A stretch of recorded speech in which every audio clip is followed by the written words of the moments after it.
Hey now, we are getting over, and I am the Silver King, Adam Silverstein, here to lead you through these hard times. With your 2025 WWE SummerSlam Ultimate Preview. That's right, Getting Over is back once again, and across these 2+ hours, we will be breaking down every single match on the 2025 SummerSlam card. Vintage Chris Vanini will be along for the ride for the totality of that ultimate preview breakdown. We're going over the matches, the potential results, and we will be analyzing what to expect moving forward for WWE, not just through the end of 2025, but all the way up to WrestleMania 42. We have, as always, an absolutely loaded edition of the show ready for your ear holes. So before we get to all of that performance-enhancing audio, allow the Silver King off the top to remind you that the Getting Over Wrestling podcast is all about Defy. So please, folks, stop being marks for yourselves and go back to being a mark for me. Head on over to Apple Podcasts and Spotify. Leave a 5-star rating on Apple. Take a little extra time. Leave a 5-star written review. If you do, we will read it live right here on the show. Also, do not forget to subscribe to us on YouTube at Getting Overcast. Not only can you get full-length audio episodes, you also get full-length video interviews. The last couple we've posted with TNA Wrestling President Carlos Silva, WWE producer Abyss, and right around WrestleMania time, of course, WWE superstar Drew McIntyre. You don't want to miss any of those, and we have plenty more coming down the pike over the remainder of 2025. So again, subscribe to us on YouTube at Getting Overcast. Now, as I mentioned, we have a ton of performance-enhancing audio ready for your ear holes today. There will not be a main event on this edition of Getting Over. The main event will be the WWE SummerSlam 2025 Ultimate Preview, and that is when Vintage Chris Vanini will join the show. As you all know, Chris has been out and about for work. He's about to take a big trip over to Europe, but he's cut out enough time for us to do a complete Ultimate Preview for WWE's second biggest show of the year, a 2-night SummerSlam. So we will have that at the conclusion of today's show. We, of course, will bring you the good, the bad, and the ugly. But I'm afraid I've got some news. And that is where we are going to start. First off, regarding WWE Unreal, which came out Tuesday morning right before we taped this program, I was able to watch the entire show Monday before it went live to all of you on Netflix. But unfortunately, it was not enough advanced viewing time where I really had the ability to take notes and discuss it all in detail on this episode, like Chris and I did for the Vince McMahon documentary previously. We watched that well in advance, and we were able to prepare an entire show for you that came out when that was released on Netflix. I will certainly push them for the next season of this show, the next set of episodes they release, to give us a greater advance notice. But in addition to that, look, this is a SummerSlam Ultimate Preview show, and that would have made this a 3-hour plus show. So I'll look to talk about this in greater detail next week, either Tuesday or Thursday. That'll also give you all plenty of time to watch the show and formulate your own opinions. What I will say in this space is it is must watch. There's no doubt about that. Those who were worried about further breaking of kayfabe, you will be angry at certain parts of the show. Those who wanted a fully broken kayfabe docuseries, you will be angry that it doesn't go far enough. On first watch, I actually came away thinking the line was towed quite well. Was it pure reality? No. Of course not. But it also wasn't manufactured like you might see on Total Divas or Ms. and Mrs., where situations are created purposefully for the show. So it was much closer to reality in that way, but it was definitely cut so that we saw what WWE wants us to see. For example, there's no mention about The Rock's pitch for Cody Rhodes to turn heel. Tiffany Stratton at one point is told to apologize to Charlotte Flair, but we never see the apology nor the details of why that got so heated and so bad and why people feel about Charlotte the way they feel about her. They just said, oh, Charlotte wins a lot and, people are therefore booing her because she's now a heel in this role, versus why they were booing her and why they didn't like that she was put into that position. There's really no part on the entire docuseries where they ever say, fans are not reacting well to this, we should make a change. even though those are clearly things that happen in WWE. There are also serious inconsistencies with the way superstars are presented. For example, Rhea Ripley gets a full profile. You see her home. I think you get into Cody Rhodes' house as well. That's it.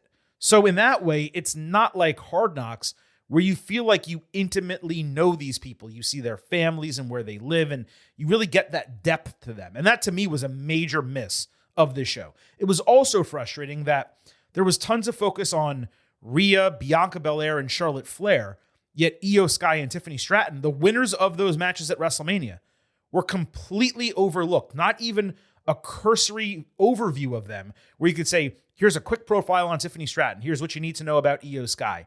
They won those matches, but the story was about the other women. And what I do not understand, and this is how I'll wrap on WWE Unreal Take 1, is I don't understand some of this hand-wringing that I've seen already online. People talking about WWE lying and presenting their version of history. It's professional wrestling. This is not like a Hard Knocks look at a single NFL franchise. It's like if Hard Knocks did a series inside the actual NFL offices. Beyond that, it was inside enough to be valuable. Like, we did learn a lot of stuff coming out of this. It was extremely well produced visually. It was an absolute breeze to watch. I think if you sit back and enjoy the product for what was presented, you're going to have a good time, and you will find it as a valuable use of just under 5 hours. If your entire goal is to pick it apart bit by bit, well, they didn't say this, but they showed us this. Was CM Punk really that emotional, or was he putting it on for the camera? No, he really was emotional. There's a lot of reality on this show, but is it 100% real? No. And if it was, WWE would probably have a couple black eyes in there, which they wouldn't want. And you would probably say, oh man, I really wish it wasn't completely real. They pulled back the curtain way too much. Now, look, we're probably going to dissect it pretty deep because that's what we do here on the Getting Over Wrestling podcast. Next week, or when Chris comes back, we'll do it sooner than later. So we'll get to that. But right off the top, I wanted to tell you, if you're considering not watching it, I mean, if you're really worried about the breaking of kayfabe to the degree you don't want to know what a referee does during a match, or you don't want to hear what the producers talk about or the agents, then yeah, you shouldn't watch it. But if some of that stuff interests you, and that was some of the most compelling stuff I thought was on the entire show. Abyss, Michael P.S. Hayes, Bobby Roode, Jason Jordan, they're involved in this show. Minor parts, but nevertheless involved. And I found that to be fascinating. So I seriously suggest watching WWE Unreal. If you're a wrestling fan, if you're a jaded fan, if you only listen to this podcast and you don't watch Raw and SmackDown weekly, but you only watch the PLEs, I would still watch WWE Unreal. Now, speaking of shows, WWE late last week canceled a show called WWE Late Night, which was set to be the second incarnation of that disastrous roast show following night one of SummerSlam. In the final week, WWE even pushed that Cody Rhodes was going to be making an appearance, and it still struggled to sell tickets. Just as we pontificated around WrestleMania, the only reason that show worked in the first place was due to so many people being in town for the biggest event of the entire year, and even that, I don't believe, sold out. The guy hosting is problematic, to say the absolute least. He's unfunny is my, take on him. Forget about anything having to do with his personal beliefs or politics or anything. Leaks from that show, you'll remember, they were not classic roast comedy. They were just mean-spirited insults being thrown at coworkers. I'm hoping on the back end of this that TKO is seeing what Chris and I have spoken about so frequently here over the last 6 months, that the WWE audience is not the UFC audience. It is actively rejecting this attempted manosphere influence that has been forced on the product of late. And this is hardly the only example of that. There were also reports over the last couple of weeks that Travis Scott had a total falling out with WWE to the point he's not going to be used going forward. Again, you deal with problematic, shitty people, and this is what you get. Now, there's no payoff for the involvement of this douchebag who will forever now be in clips waving around incense for no reason and hitting Cody with a hard way during the epic John Cena heel turn, and who WWE felt should be involved in the main event of WrestleMania when John Cena won his 17th championship, breaking Ric Flair's record. We're stuck with Travis Scott in this shit, and you can't even wrap that up, and you're extricating him from the entire company. Look, Logan Paul, as much as I don't like him, he continues to work out for WWE to a degree, but he is a massive exception to the rule here. And my hope is that WWE and TKO are finally coming to their senses a little bit. These cancellations are positive in a silo, but they can be legitimately impactful if it causes this company to wake up and focus on what its fans actually want rather than what Ari Emanuel wants. The ways Ari Emanuel feels like he can impact the product. Notice, by the way, how Ari's two major influences, Scott and Rock, have both blown up in his face when he tries to inject them into shit. Leave the wrestling to the wrestling people. Period. Chad Gable last weekend was interviewed at a Twins baseball game. A clip of him blew up online because he claimed he participated in a singles match at WrestleMania this past year. I just wanted to address this because what you guys saw here are the effects of painkillers from his shoulder surgery mixed with the extreme heat of the summer because he was outdoors at the Twins game, and this constant gaslighting from Michael Cole about the man under the El Grande Americano mask. Gable is at the point where he's now imagining things because of Cole's gaslighting, and frankly, it should be a fireable offense.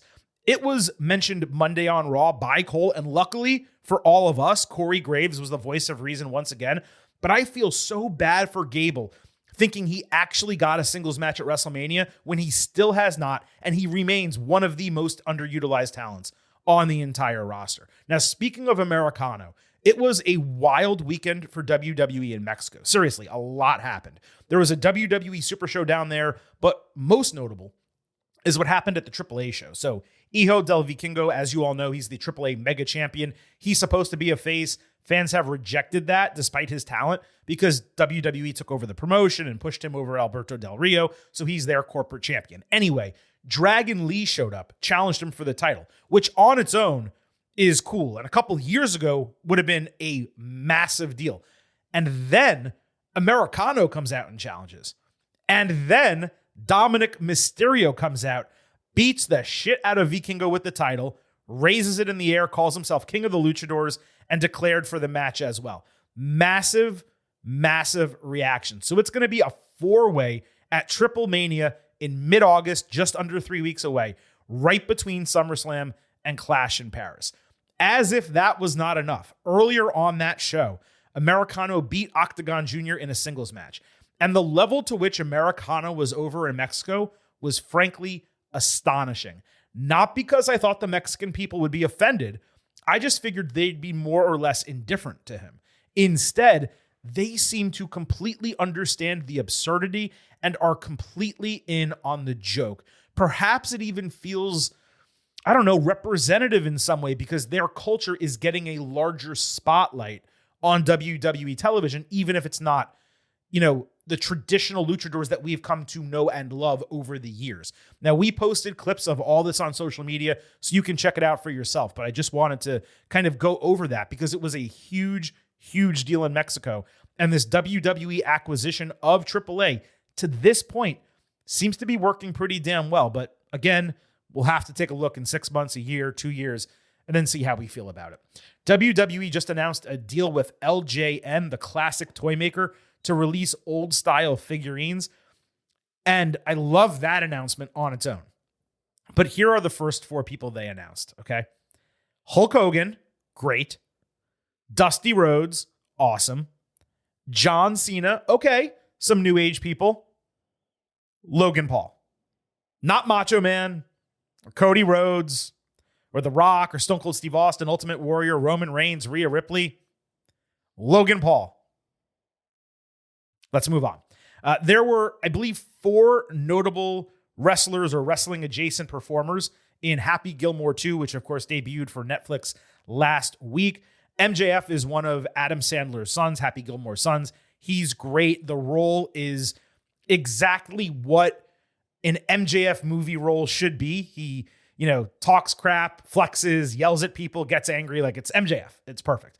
Becky Lynch, unfortunately, is not in that much of the movie. She's in the final scene. She gets a couple lines. Most notable was her literally tweaking the nipples of Rory McIlroy. He's from Northern Ireland, and she's, of course, from Ireland. So that's just fun that they kind of got to work together. I don't know if Rory knows wrestling at all, but for me, as a fan of both of them individually and their, sports respectively, it was a great moment. Becky, she was in, unfortunately, the roughest part of the movie, which is very like CGI, AI generated. The first like 3/4 of this film are great, and the final quarter is just kind of like frustrating to a degree. Nikki Bella was booked as her caddy. Excuse me, I used the word booked. I'm talking wrestling terms. She was cast as Becky's caddy. Apparently, all of her scenes got cut. You could still see her in the background a little bit, but she had no lines, so that was unfortunate. But the person who stole this movie, I'm not even talking about from a wrestling standpoint. I mean, singularly, the actor that stole this movie was Bad Bunny, who played Happy Gilmore's caddy. And he was phenomenal. So congratulations to him. I'm glad he got that. Congratulations to all 4 of them for at least getting cast originally in Happy Gilmore 2. And as a fan of the original and Adam Sandler comedies, especially from the 90s and early 2000s, I thought this was the best of the comedy sequels that have been forced upon us from classics recently. So like Coming to America 2, and there's one on Amazon with Blake Lively. I forget the name of that film. There's a couple other forced sequels that have happened recently. This was the best out of all of them. I got a message from someone who watched it. They saw my positive review on Twitter, and they're like, hey, I really don't understand how you liked it so much. I didn't find it that funny. And I was like, oh, well, to each their own. I'm like, did you ever see the first one? And he's like, no. And he's, probably 15 years older than me. And I'm like, well, if you didn't see the first one, you're never going to like the second one. And you really needed to see the first one, like when it was released or in the couple years that followed, because that brand of humor has frankly faded away to a degree. But I thought there were enough quality jokes in here. Like I said, MJF was decently funny. Bad Bunny was the funniest. And Becky, it was cool to see her in the film, but I want her to get a meatier role where she can really sink her teeth into. Really, Becky's, I want to say her best role at this point has been on Young Rock when she played Cyndi Lauper and played her well. So again, I hope Becky gets more of these opportunities. I think she's in a Star Trek film, or series on Paramount Plus. I don't watch Star Trek, so I can't really speak to that. She has a couple other irons in the fire. I'm really curious to see what happens with this Liv Morgan movie that's coming out in Tokyo. So we will circle back to more WWE and wrestling in Hollywood at future dates. In terms of SmackDown and Raw this week, they each opened with a memorial and 10-bell salute for Hulk Hogan, with all the superstars on stage, along with Paul Levesque and a variety of legends, including Sergeant Slaughter, Hacksaw Jim Duggan, Ted DiBiase, Jimmy Hart, Gerald Briscoe, and others out there on Friday. Eric Bischoff, Bruce Pritchard, I believe Hogan's son were out there Monday. The video packages were both well done, as one would expect. Having Mean Gene in there at the end on Friday was awesome. The second package on Monday, it was different. It actually included Vince McMahon when the first one did not. That was surprising. Let's just say that. Top-notch work from production as usual. The main thing that stood out for me was that they included footage from the Netflix debut. I know that was his last appearance, but maybe don't remind people of the time he got booed out of the building at the very end. The other thing to note is that this was the entire first segment of the show Friday night, so it took 1/8 of the episode, which was the de facto go-home SmackDown for SummerSlam, at least when it comes to all of us previewing the show. Now, the same happened on Monday, but given there's no time restriction for Netflix, it didn't affect the show the same way. The rest of Friday's episode felt real rushed because of it. Now, the crowd response was overwhelmingly positive both nights. I did not really see dissent or protest, which was notable, but not entirely surprising. Quite a contrast from January to July, and vastly different circumstances, of course. Now, if you missed it or you didn't realize, Vintage and I cut a opener to the Thursday edition of the Getting Over Wrestling podcast. It is in your feed right now, going at length with a discussion about Hulk Hogan's death at age 71. Please make sure you listen to that if you have not already. And this will probably be the last time that we discuss it, unless WWE runs something like this or does some other kind of tribute on night one of SummerSlam. I could absolutely see that happening, especially with the show being in the New York, New Jersey area, which of course is where WWE exists. Yeah, they're, centered or headquartered, in Connecticut, but the company's called New York for a reason. It's because that's where they made their hay, at Madison Square Garden and surrounding venues. So I would not be terribly surprised if you get more Hogan at SummerSlam. At the end of the day, that should probably be the end of it. And what's going to be interesting to talk about going forward is whether WWE does anything annually to honor him. You know, you have the Andre the Giant Memorial Battle Royal. Does Hogan get something named after him? Is there some type of honorific that's put out there? I don't know whether WWE will do it. It is most certainly possible. In terms of the actual shows we got, Friday and Monday, SmackDown was definitely improved creatively week over week. But every time I watch this show, I cannot help but say to myself how much worse and frankly less interesting the booking has been on Fridays compared to Mondays. Whether it's a direct result of Road Dogg being in charge again, to be frank, the show has gotten worse since that was made clear and announced, or it's because of the cut from 3 hours to 2 hours, which coincided with that and also marginalized important parts of the roster that were kind of leading the show, the tag team division and the women's division. Or maybe it's just the lacking roster in comparison to Raw. It's a much tougher watch week to week. So like I said, it was definitely better than last week's SmackDown, which I thought was one of the worst TV shows of the entire year, but it certainly paled in comparison to the final 2 months of the 3-hour SmackDowns, and certainly the quality of Raw that we have gotten the last 2 weeks, both of which I thought were separately tremendous episodes of television. Now, as I mentioned, the main event of this program will be your 2025 WWE SummerSlam Ultimate Preview. But before we get to that, we need to cover some extraneous items that happened across Raw and SmackDown this week, and we're doing that in the good, the bad, and the ugly. Hey, yo. Survey says one more for the good guy. Say hello to the back. Don't sing it. Bring it.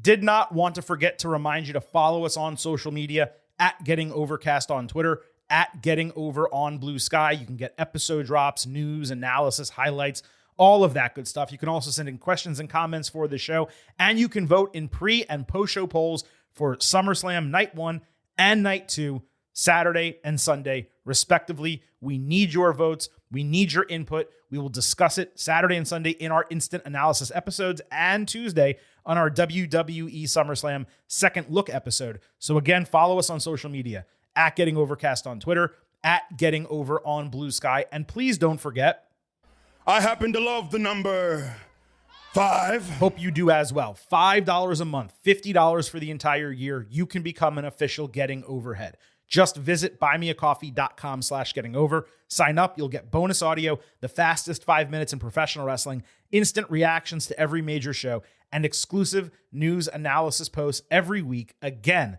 that is buymeacoffee.com/gettingover. We would greatly appreciate your support. We're a free show. We're an ad-free show. That helps keep us up and running, and you get extra content as well. Now, breaking down everything that happened across Raw and SmackDown that does not directly fit into our ultimate preview, let's start with this big-time 8-woman tag team match on Raw. Rhea Ripley, Io Sky, Stephanie Vaquer, and Nikki Bella against Naomi, Chelsea Green, and the Secret Harvest. Now, before we even get started here, what a frickin' matchup.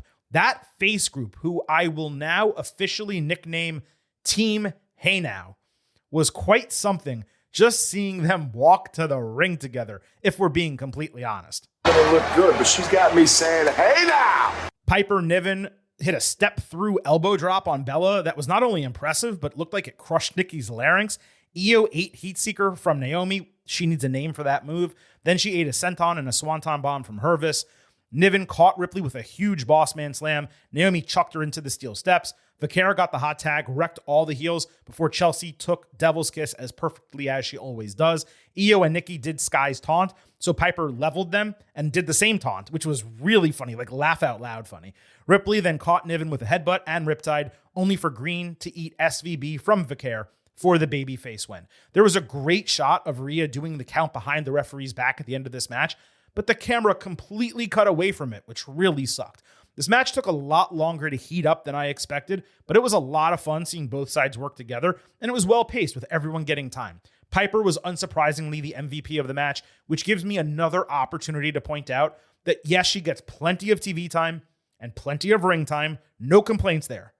Sooner than later, she's going to deserve an actual title opportunity. She needs to win one of these mid-card titles, whether it's United States, Intercontinental, or at least be half of the tag team champions. Even if it's those straps, Piper needs to get something. She's been incredible these last 2 years. But all in all, this was a solid way to build momentum to the women's title match.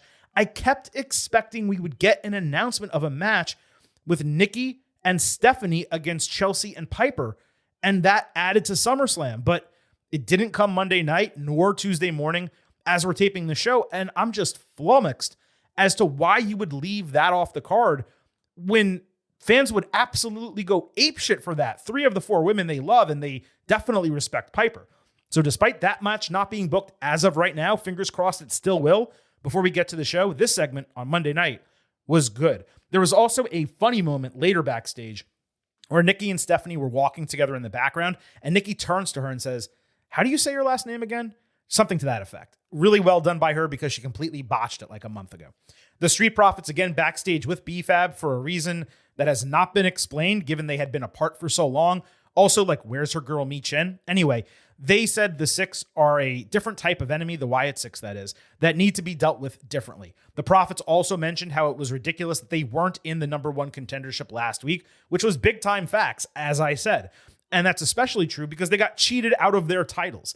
DIY came up blaming the Profits for dropping the straps, saying they had a plan and the Profits needed to stay out of the way. It's clear that B-Fab is back with them so they can go up both against DIY and the Six, and I'm sure B-Fab is going to get involved in what we're going to talk about in the future, but they were apart during this entire tag team title run, so why are they back together now? It's not like she ran down to get their back or something, and then we saw them re-recruit her to their side, you know what I mean? So light good here, but as I said last week, the creative on SmackDown really leaves a lot to be desired, and some of these plot holes that we're mentioning just would not exist if the brand was red instead of blue.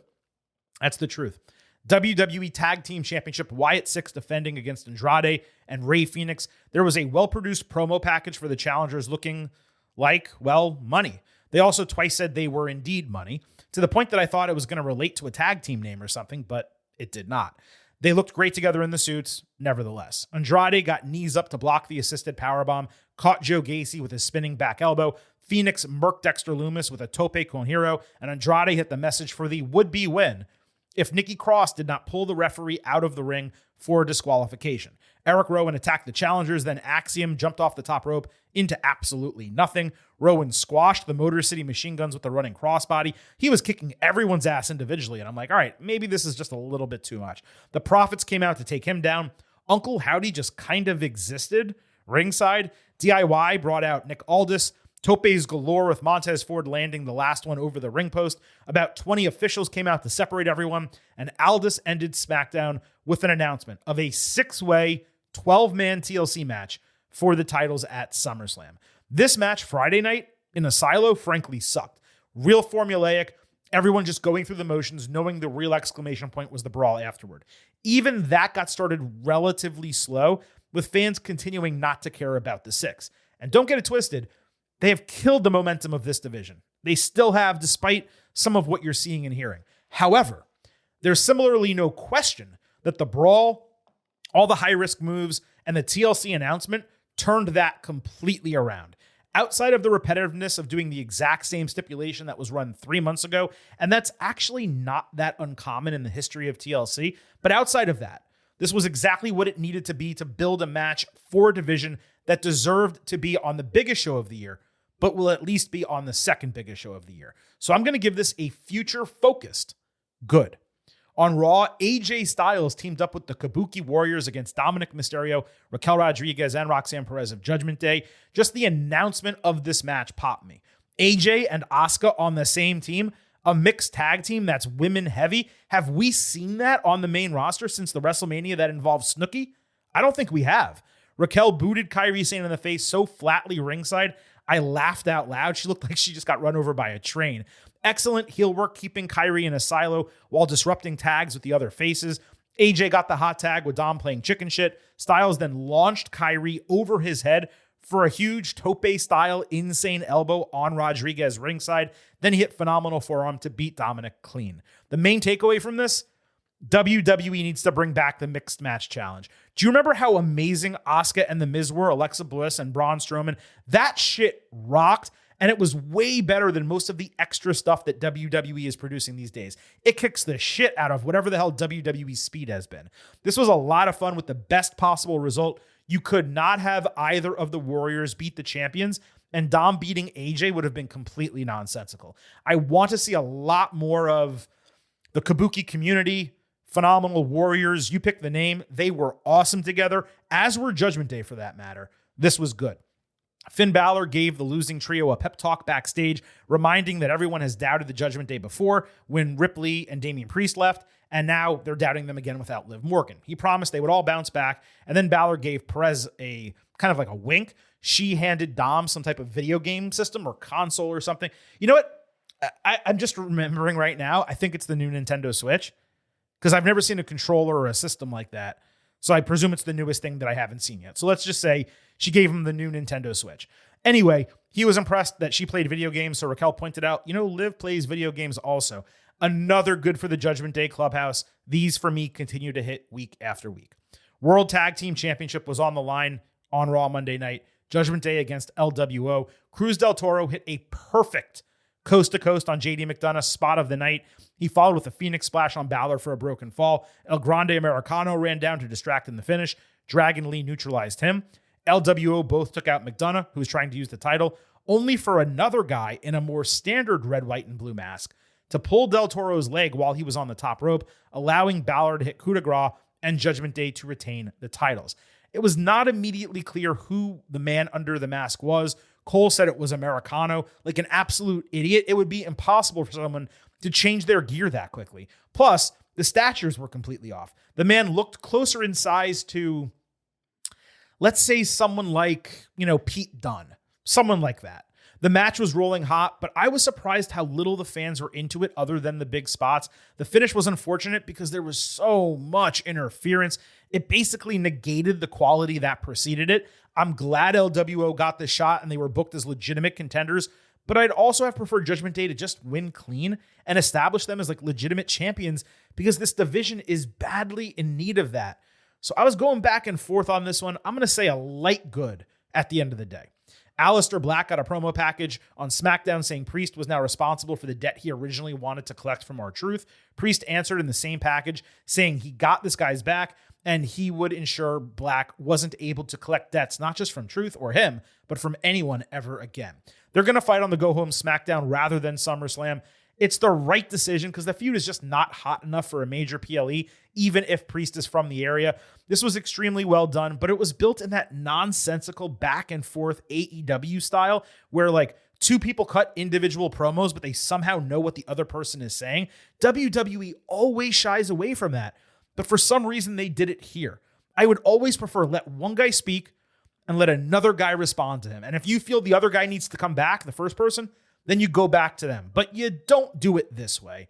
All in all, the production, the presentation of it was good, but because it was that style that is kind of nonsensical, I'm going with a light good. It was borderline bad, but I'm giving them a little bit of a break here. Zelina Vega approached Julia backstage only for Kiana James to immediately get between them, saying she was Julia's official representation and she needed to make an appointment to speak to her. Zelina said, F you, basically. She said, my muzzle's off. I'm ready for a rematch. Kiana said she's a step ahead of her, already got the rematch made. Vega snapped back, telling Julia not to get comfortable, but Julia was good with it, saying she liked her fire. It seemed obvious after last week that this was what was going to be happening with Julia and Kiana. It may work. It may. Initially, I don't like it. I don't see why Julia needs someone to speak for her when her English is coming along just fine. Furthermore, I don't understand logically why Kiana got the title match made when Zelina didn't ask for it yet and had done nothing to actually earn it. Rematches aren't guaranteed in WWE anymore. The main positive here was Zelina getting to talk her shit. Similar to LA Knight, she should never be on TV without actually having the opportunity to speak. Hopefully, Julia can move past Vega next week, actually get a legitimate storyline with a fresh contender. A light good here. but it felt like this entire month was completely wasted when they really should have capitalized on the momentum of Julia winning the title. I hope Kiana is basically like a Paul Heyman to Julia, so she doesn't help her cheat to win. Julia should not need any help, especially in this division, the way it looks on SmackDown. So as long as Julia stays strong and Kiana enhances her, that's going to be a positive. But if she hinders her in any way, that's going to be problematic. Sheamus fought Grayson Waller on Raw. Sheamus backstage was putting over his win against Rusev, even dropping on his own. Big meaty man slapping meat. That's what I want. Waller with New Day overheard him coming up to talk shit, feeling confident that New Day had his back. When he said as much, they shook their heads behind him. They ultimately dipped out, leaving him solo. Sheamus was about it from the start, obviously. New Day did not come out with Waller. He was shredded, easily in the best shape of his entire WWE career. Sheamus caught Waller with a 10 out of 10 pump knee as he rolled into the ring. Then he delivered 10 beats only for Rusev to run in. Sheamus avoided him, hit a bro kick, got the win. Rusev attacked immediately with the shillelagh afterward, and then he locked in the accolade in extreme fashion, refusing to let go until Sheamus was completely knocked out. This was the most ferocious that Rusev has looked since returning to WWE, and that was a positive. The best part of his appearance may have been his new shirt. It's like a ringer tee with gold on the collars, really simple, looks awesome. The match was nothing special, but the disparity in talent was so vast, I didn't really expect otherwise. Sheamus took some nasty shots, including one that completely scraped him under his pec, and it kept the intensity really high for their feud. This is not running as hot as I feel like it should be, but it is working, so I'm going to go with a light good here as well. I'm also going to note both Waller and commentary mentioned Austin Theory multiple times. So I'm way less concerned about him being thrown away entirely. It's clear they're coming back to this. I don't believe the injury angle is real. At least there's no indication that's the case, which makes it an interesting direction to go about in this matter because the guy had been wrestling dark matches and main event matches and stuff, and they just decided not to go with an on-air split. Maybe they thought it had been so long that they couldn't come up with a quality payoff, so they're doing it off-air. And then they have Theory attack Waller, but this leads me to believe, the way they're speaking about Theory, that he's going to come back, get a beatdown on Waller, and cut a big-time babyface promo. That is the way you build someone up in a storyline like this. So it may be the opposite of what we expected, where we're like, man, are they writing Theory off? Do they not believe him? Might he potentially get released? I wanted him to get moved down to NXT so we could top that men's singles division down there, win a title, kind of reinvent himself. It seems like it may be the opposite. He may come back and actually get a push. So, let's just hold out here because I don't exactly know where this is going to go. Couple more quick items before we move on. There was an excellent New Day interview that did not air in the United States and also was not posted by WWE social media. I don't understand why they don't post them. We shared it on our socials. They got massive heat. It was another reminder. New Day may not have lost its heel momentum if they had actually been booked regularly on television. The crowd was all about booing them here. I would play it, but it's like 3 minutes. We got a deep show today, so just find it on our social media. Something else we did not see on TV, but this time from SmackDown on Friday, again, probably something that was cut off the show for the Hogan Memorial, was Los Garza. They got a full segment with Santos Escobar. They issued an open challenge for TV next week. Any team from any brand could challenge for the AAA tag team titles. So no idea who's going to show up, but that's going to be really interesting. And I'm also going to be curious to see how this factors into any potential booking for Triple Mania, like we said, 3 weeks from now, 2 weeks from this coming SmackDown. So that was the good, the bad, and the ugly from Raw and SmackDown. But as you can tell, there is still plenty for us to still discuss when it comes to the TV shows this week and the go-home to WWE SummerSlam. That allows the Silver King to finally welcome in vintage Chris Vanini just hours before he travels to Europe for a week plus. He's missing SummerSlam. He's missing the Raw after SummerSlam. He's going to have a shitload to catch up on when he gets home. But Chris, how excited are you for this trip? Looking forward to it. Haven't done a big trip in a while. Not quite going to the ancestral home of the Vaninis. They're up in Bologna, as I've talked about before on this podcast, but I'm going to hit Rome and Naples and pop over to Paris, do some scouting for Clash at Paris, the next show. But no, I don't even know how I'm going to watch the WWE shows because flight it's home, international? probably, right? Is it on Netflix? I don't know. I'll have to figure it out when I get there. Well, you can definitely access Netflix overseas. I mean, you just Yes, and yeah. I do have Netflix. Is that where the pay-per-views are Oh, internationally now? well, if you log into your account from an international, I was gonna say VPN, but web, an IP address, you might be able to do that. If not, you could definitely watch on Peacock, so it wouldn't matter. Is Peacock international? I have no idea. I don't know, I go but to your Canada account is sometimes American, these though. things don't work. But your account's American. Oh, okay. Yeah, maybe I don't know what I'm talking about. You should be able to, between Peacock and Netflix, be able to watch it. But what I was going to say is, I mean, if I was you, I would just watch them on the plane ride home because that's a long-ass flight, isn't it?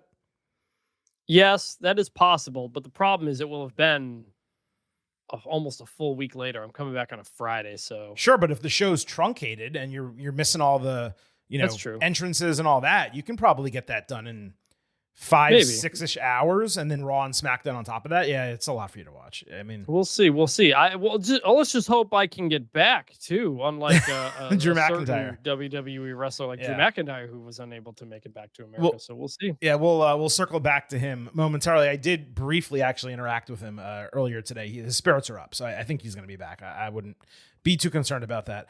All right, Chris, this is the time of the show that everyone's been waiting for. It is the de facto main event of this edition of the Getting Over Wrestling podcast.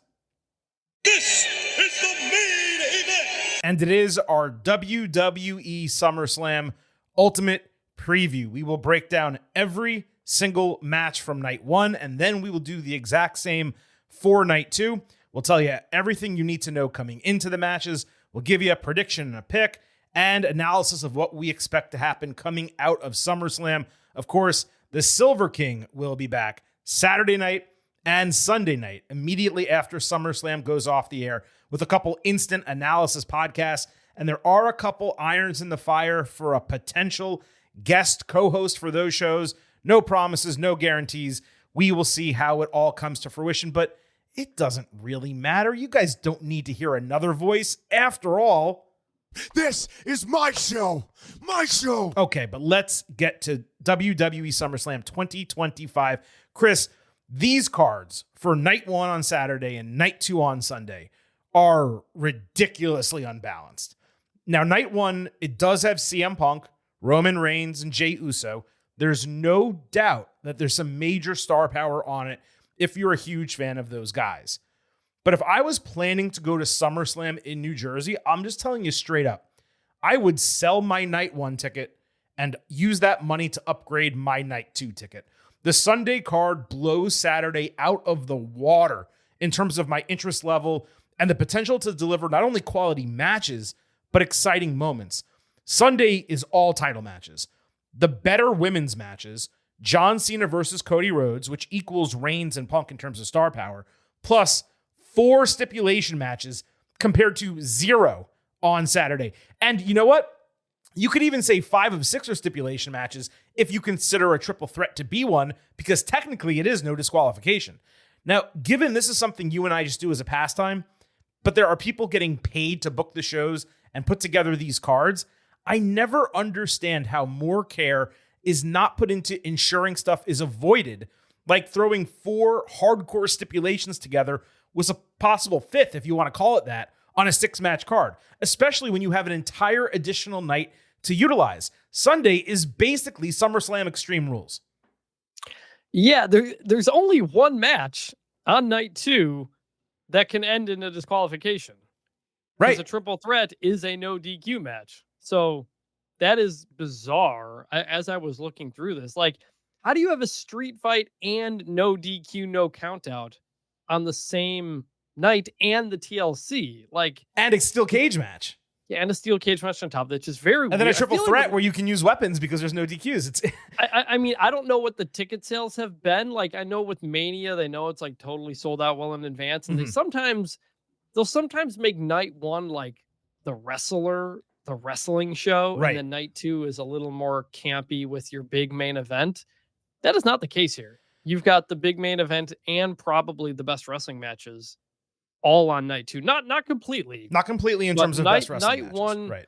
is a lot more storyline gimmicky as opposed to night 2 being like stipulation gimmicky. It's just kind of ho-hum, and you'll understand why when we kind of break it down match by match. I do think it has the best potential main event, Gunther CM Punk, in terms of wrestling quality of the shows. That's not counting the women's triple threat, obviously, which we think could be incredible, and Becky Lynch and Lyra Valkyria could be incredible. But in terms of which main event match might be wrestled better, I would put Gunther CM Punk over John Cena at his age and Cody Rhodes right now. To your point, if they wanted to load up Saturday with work rate matches, then put that women's triple threat on there. Put Becky and Lyra on that show. Like, that is how you balance out the card, but that's not what they're doing. Now, to answer your question, setup for SummerSlam Saturday is 45,600. Setup for Sunday is 47,400. So it is slightly more tickets for the setup. Sales as of right now are 43,000 for Saturday and 45,000 for Sunday. So 2,000 more people, which certainly is a greater number, but it's not that drastic where you would say, let's make Sunday that much better of a card. Yeah, that's pretty much the same. It's effectively a little bit more, but not much. And certainly, look, MetLife Stadium, it can and has set up for more people, especially for WrestleMania as one example, and other wrestling shows. So they're not selling this out, even if they hit their setup numbers for both nights. And they probably won't ever do that because they'll keep opening tickets as they sell them.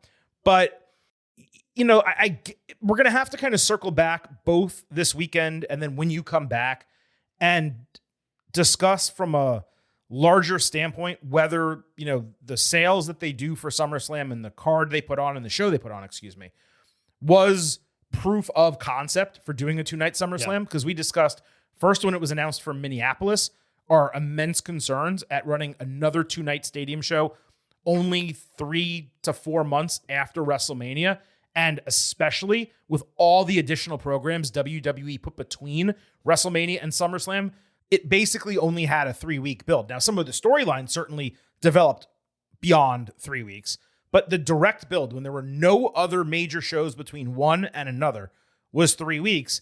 And I would say, Chris, overall, the card feels like it was built quickly, but it is not as rushed as I thought it was going to be 3 weeks ago. Because that first Raw, after I think it was Saturday night's main event in Evolution, they already had 8 matches on this card. Yeah. Yes. It nothing feels thrown together on this. Definitely not thrown together. Agreed. And that's to their credit. Like, some of this was kind of teased for a very long time. Some of it was announced a long time ago.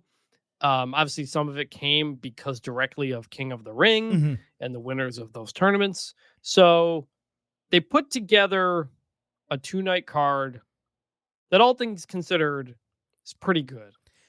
I wouldn't say this is a WrestleMania card, though, I don't think. I would not call this a WrestleMania card for a 2-night show. But if you plucked the best 8 matches out of, I believe, the 12 that have been announced, and it was a single night of a WrestleMania, I would tell you that's an incredible card. It does feel like they split one of those old 7-hour WrestleManias, literally split it into 2 nights. Yeah, that's exactly how it feels. All right, enough pontificating about the entirety of the card and what the show might be. Let's go match by match with our full breakdown. WWE SummerSlam Ultimate Preview Night 1. Sami Zayn versus Karrion Kross. Zayn, in a pre-taped interview, said Kross had been an impediment in his achieving of goals, namely the World Heavyweight Championship. Kross and Scarlett interrupted, saying he wanted to beat up Sami again, but if he did, he wouldn't make SummerSlam, so therefore he wouldn't. He expressed frustration that he's been able to make all of his other victims show their true colors, but Sami's resisted this entire time. Kross said he wants Zayn to say Kross tells the truth after he wins at SummerSlam. If Sami does, he promised he would go away, and Sami can go try to become world champion, and he wouldn't stand in his way. He threw him the lead pipe. Zayn took it. He agreed he would say whatever Kross wants him to say if he loses. But when he wins, he wants Kross to look him in the eyes and say he was wrong, because he has been wrong about him the entire time, and he has been wrong about so many others. You know, look, given a lead pipe has played so prominently into this build, this match not having a stipulation, to me, Chris, it makes zero sense. Like, literally zero. I figured, okay, WWE probably feels stuck since there's already 2 weapons matches booked, but both of those are Sunday night. And then given the added detail of each wanting to say the other was right, that probably should have been the stipulation, similar to when I quit. You're right. They could call it a you're right match or Cross is right, whatever. It would have at least been unique and compelling and perhaps an interesting story that could have been created on the back end out of that. Sammy telling Cross, oh my God, you were right. Or Cross having to say that to Sammy and having to completely reconsider everything he's been doing recently. Instead, it's a regulation match with an expected normal finish. And that just doesn't really fly with the story they've been telling to this point. I loved the back and forth confrontation that we got. That was the best thing they've done together, probably in months. So the go home was strong, but the match booking, being a regular singles match, announced, 2 weeks ahead of time, it just leaves a lot to be desired. If this was like 1987, they're definitely calling this like a he's right match. Mm-hmm. I mean, they just did this with Becky and Lyra, where Becky winning, Lyra had to raise her hand. Like, right. It's not certainly out of place today, but no, this was a good build. It's been a good story. How about Karrion Kross being on this card compared to a lot of the people who are not? And people also, by the way, a guy from New York City as well, which is very cool. Coming out of SummerSlam, coming out of WrestleMania, he cut that promo where he swore a bit and everybody talked about him a lot. And he seemed to get some momentum, but then he wasn't showing up on screen. He's just doing these Netflix only promos. People are still cheering for him. People are buying his shirts.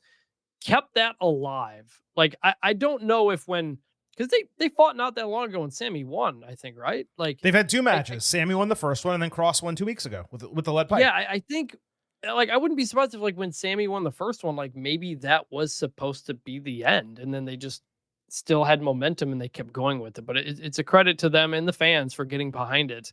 So it's cool that this is happening. It's interesting to me, Chris, because this is not the same to me as the LA Knight situation, right? I wanted Cross regularly on television because he deserved that opportunity based on the type of character work and storytelling he was doing. I don't want Cross on SummerSlam. They've had 2 matches. He has not acquitted himself well bell to bell. They have been extremely boring matches, which is what we know is his weakness. And to put this kind of match on this card without a stipulation, a situation where he can use weapons and work a more exciting style than just the slow plodding bell-to-bell stuff that he normally does, they're not really putting him in position to succeed here. And it just feels like I'm glad he's getting the opportunity because he deserves it based on how hard he's worked. But this is easily, for me, the least compelling match on SummerSlam, which, again, this is why I'm juxtaposing it to LA Knight. All those times you and I were pining for Knight to get opportunities on major shows, they wouldn't have been the least interesting matches on the shows. They would have been among the most interesting because that's how fans were, cheering for him. And he had active, interesting storylines, compelling storylines. They were just doing them on television instead of premium live events. That's fair. I do think when he comes out, I think he gets a huge cheer. I think the crowd is really into him early on.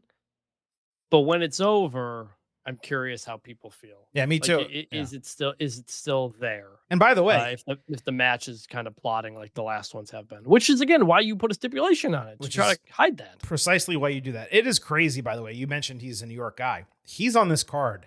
Damian Priest is not. And this is a guy who's been a world heavyweight champion for you recently, who you keep booking to beat people he shouldn't be beating. And he doesn't make this card, but Karrion Kross does. That is, now that I think about it, I mean, they've been teasing the Aleister Black, R-Truth stuff for a while. It's happening on SmackDown. And it's just, they're just going to do it on SmackDown instead. Interesting. It's really interesting. Anyway, prediction for this match. I got to tell, like, the correct booking here. Let's kind of play both sides of this. The correct booking, if you want to create compelling stories and characters and you want to build Sami Zayn into someone who can actually be world heavyweight champion, possibly win the title like we've been discussing at Royal Rumble in Saudi Arabia this January. If you're trying to do that, you have Karrion Kross win this match. But I just don't think it's going to happen. I think it's SummerSlam. It's fan service. I think Sammy wins, and I don't know how that's received if he does. Yeah, I'm picking Sammy just because I'm so shocked that Cross even got on the card. Like, I'd love to see Cross win, and with all these people that they try to make like the big baby faces, the big underdogs, like send them down a really interesting hole and like have them work their way out of it. Especially a guy like Sami Zayn, who's just kind of been floating around for a while now. It'd be much more interesting if he loses. But I'm picking him to win. I'll be honest, we spent a lot more time on that match than I ever would have expected. Let's move to the next one. Women's Tag Team Championship, Judgment Day, defending against Alexa Bliss and Charlotte Flair. First from SmackDown, Bliss fought Roxanne Perez. Roxy got new entrance music that actually sounded pretty good. It just paled in comparison to her babyface theme. It was necessary because she's in Judgment Day, so she's aligned with the heels, and they all have that kind of foreboding music. But it's unfortunate nonetheless, just lacked energy. Would have been more fitting for a monster like, her partner, but Raquel Rodriguez actually has pretty decent music these days. The big problem is her original music was just so recognizable, and this, unfortunately, is generic. It's pretty much like everything Def Rebel produces. I digress. Raquel Rodriguez got into it with Flair ringside, leading to an extended sequence where Bliss chose to help Flair by flying off the ropes outside rather than capitalize on Perez being dazed inside. When Alexa slid back underneath the ropes, Roxy caught her with an O'Connor roll, not a roll-up, an O'Connor roll. These are different moves. Grabbing the bottom rope to aid the pinfall, Bliss got her nose busted open as well. Later backstage, Alexa and Charlotte ruminated over what happened in the ring. Flair, for the first time, was open to the idea they could actually become friends, maybe, if they win the championships. Their chemistry remains off the charts. This continues to be the most likable that Charlotte has come across in a long, long time. The partnership, their regular interactions have done wonders for her to the point that it really should not be ending anytime soon. Seeing this on the card, I just assumed Bliss was going to beat Perez given the star power differential. So it was nice that Roxy actually got the win, and they did some 50-50 booking going into the title match. Now, I'm not sure whether the title's going to change, but it would have sucked for the champions to lose both singles matches and a tag team match all in like a 3-week span. This match was a little short for my taste. The ringside sequence, it took a long-ass time to develop, like ridiculously long. All in all, it was fine. And more than anything, it continued the storytelling for Bliss and Flair with Alexa sacrificing herself and ultimately the win, even bloodying her nose. And that was all over her face, by the way, just to help Charlotte. And that was the point of what they did on Friday night. Yes, and like bloodied herself, and they leaned into that. Like they had Charlotte cleaning her up and stuff afterwards. So that's a great adjustment on the fly to lean into the story you're telling. So I enjoyed that whole thing. Now, in terms of a prediction here, look, there is no part of me that wants Judgment Day to lose the women's tag team titles. Roxy's done a great job filling in for Liv Morgan. I think the storytelling with them has been compelling. Raquel has shown more character in the last month than she has probably in her entire main roster career. I also love that Judgment Day holds all the gold right now. I think they look great together. They're refreshed as a faction, and I don't necessarily want that to change. At the same time, WWE frequently fails, not as frequently as other wrestling organizations, but they frequently fail to strike while the iron is hot. And right now, Charlotte Flair is as big a babyface as she has been in a decade. She literally got "We Want Charlotte" chance to tag into a multi-woman tag team match at Evolution, that the last title match that she was in, despite other people being more over than her previously going into that match. And then you have Bliss, who people love as well. And Alexa really hasn't done anything since returning to the company at Royal Rumble. So I just don't see how you come out of this match on this show and not have Alexa and Charlotte as the new women's tag team champions. I hate when Flair comes back or starts a storyline and immediately wins a title. You guys know it. It's just the truth. In fact, I'm going to, waste a little time here because I want to say that there's a sound drop here about Charlotte. Charlotte sees gold and she has to follow it. She's like, where's the championship? Oh, it's out there. Let me go out there. Even though she has nothing to do with us. We don't want Charlotte around. And that's been the sentiment for fans for 5-10 years at this point. It feels like maybe not 10 years, 5 years at least. But they've really made it into a situation where Charlotte and Alexa, they make sense as champions. It develops their storyline for them to become champions. And they even kind of teased it in that backstage segment with Charlotte saying, we're not friends, but if we have gold, then yeah, maybe we could be. So I think the titles are changing. I hate it. It's unfortunate for Judgment Day because they've been doing a great job, and maybe they should win the titles back sooner than later. But I have Bliss and Flair winning the women's tag team championships. I have Bliss and Flair as well, because I think I know this is like famous last words, but like I think there's an ability to kind of create a women's tag team division again. Behind them, there is. You're right. Because remember, even going into Mania, they did that gauntlet match, put a bunch of teams together, had some stuff there. We haven't seen Michin and BFAB and a lot of these people around. Try to do a women's tag division again. And if you're doing that, you don't need Judgment Day to have the belts. Alexa Bliss and Charlotte will be great former world champions together. Mm-hmm. You have them hold the belts for a couple of months and one of these other teams takes it from them. Hopefully nobody gets injured, as always happens when somebody has these belts. But the Charlotte of it all is frustrating, as you said. But I think they can do some stuff here. So I think they're going with that. I don't think Judgment Day needs it. They don't need it. I think Bliss and Flair. Yeah, I think, the titles have made the Raquel Roxy pairing solid. Yes. And established both of them. The title reign has accomplished, and the pairing has accomplished what it needed to for that storyline to advance. Them continuing to hold the titles when they've already beaten Kabuki Warriors, where in this case, they would also beat Alexa and Charlotte, where Secret Harvests are not real challengers, where Michin and BFAB aren't real challengers, nor are they the Dungeon Dolls over on Raw, which we haven't even, I don't think, seen wrestle a match outside of that gauntlet. There is a chance, to your point, to actually develop women's tag team title challengers, a whole division, when you have two stars hold the championships. They could put Julia and Kiana James together. There's a number of teams that they could put together to make active runs at these straps. And I know Charlotte is willing to work both shows. It seems like she's all in with this latest return to WWE. The only minor issue might be whatever Alexa's contract looks like.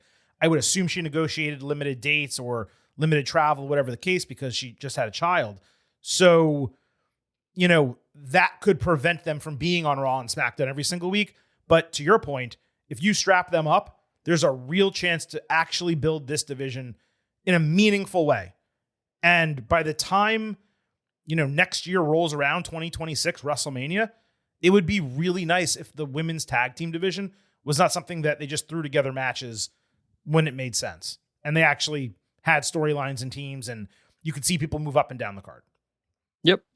All right, let's move to Randy Orton and Jelly Roll against, for now, Drew McIntyre and Logan Paul. On SmackDown, Logan hit the ring confused why fans were booing him after chanting "Thank you, Logan" moments earlier. And Chris, I got to give credit where it's due. Genius line by him right there. Okay. He called Jelly Roll a Kentucky Fried Convict and a human donut hole. Again, really good lines. So Jelly came out to what I've been told was a Toby Keith song. Why he wouldn't come out to his own music, I have no idea. But either way, it was not wrestling entrance caliber. He said Logan was an asshole who has only inspired other kids to act like assholes, to which I say, thank you. Paul properly pointed out the heels have a massive physical advantage in the match. Jelly flipped it as if Logan was a high school jock and he was like a loser kid standing up for himself. Jelly called him soft and a punk-ass bitch, so Drew stepped in to intimidate. Randy came out. There was a four-way brawl. The heels got most of it, but Jelly hit a boss man slam at the end to stand tall. And I got to give credit where it's due because Jelly was legitimately impressive on the mic. He fully developed a character and an angle for himself in just a couple of minutes. Chris, this dude got more time to express himself in this segment than Motor City Machine Guns have through 10 months on WWE television.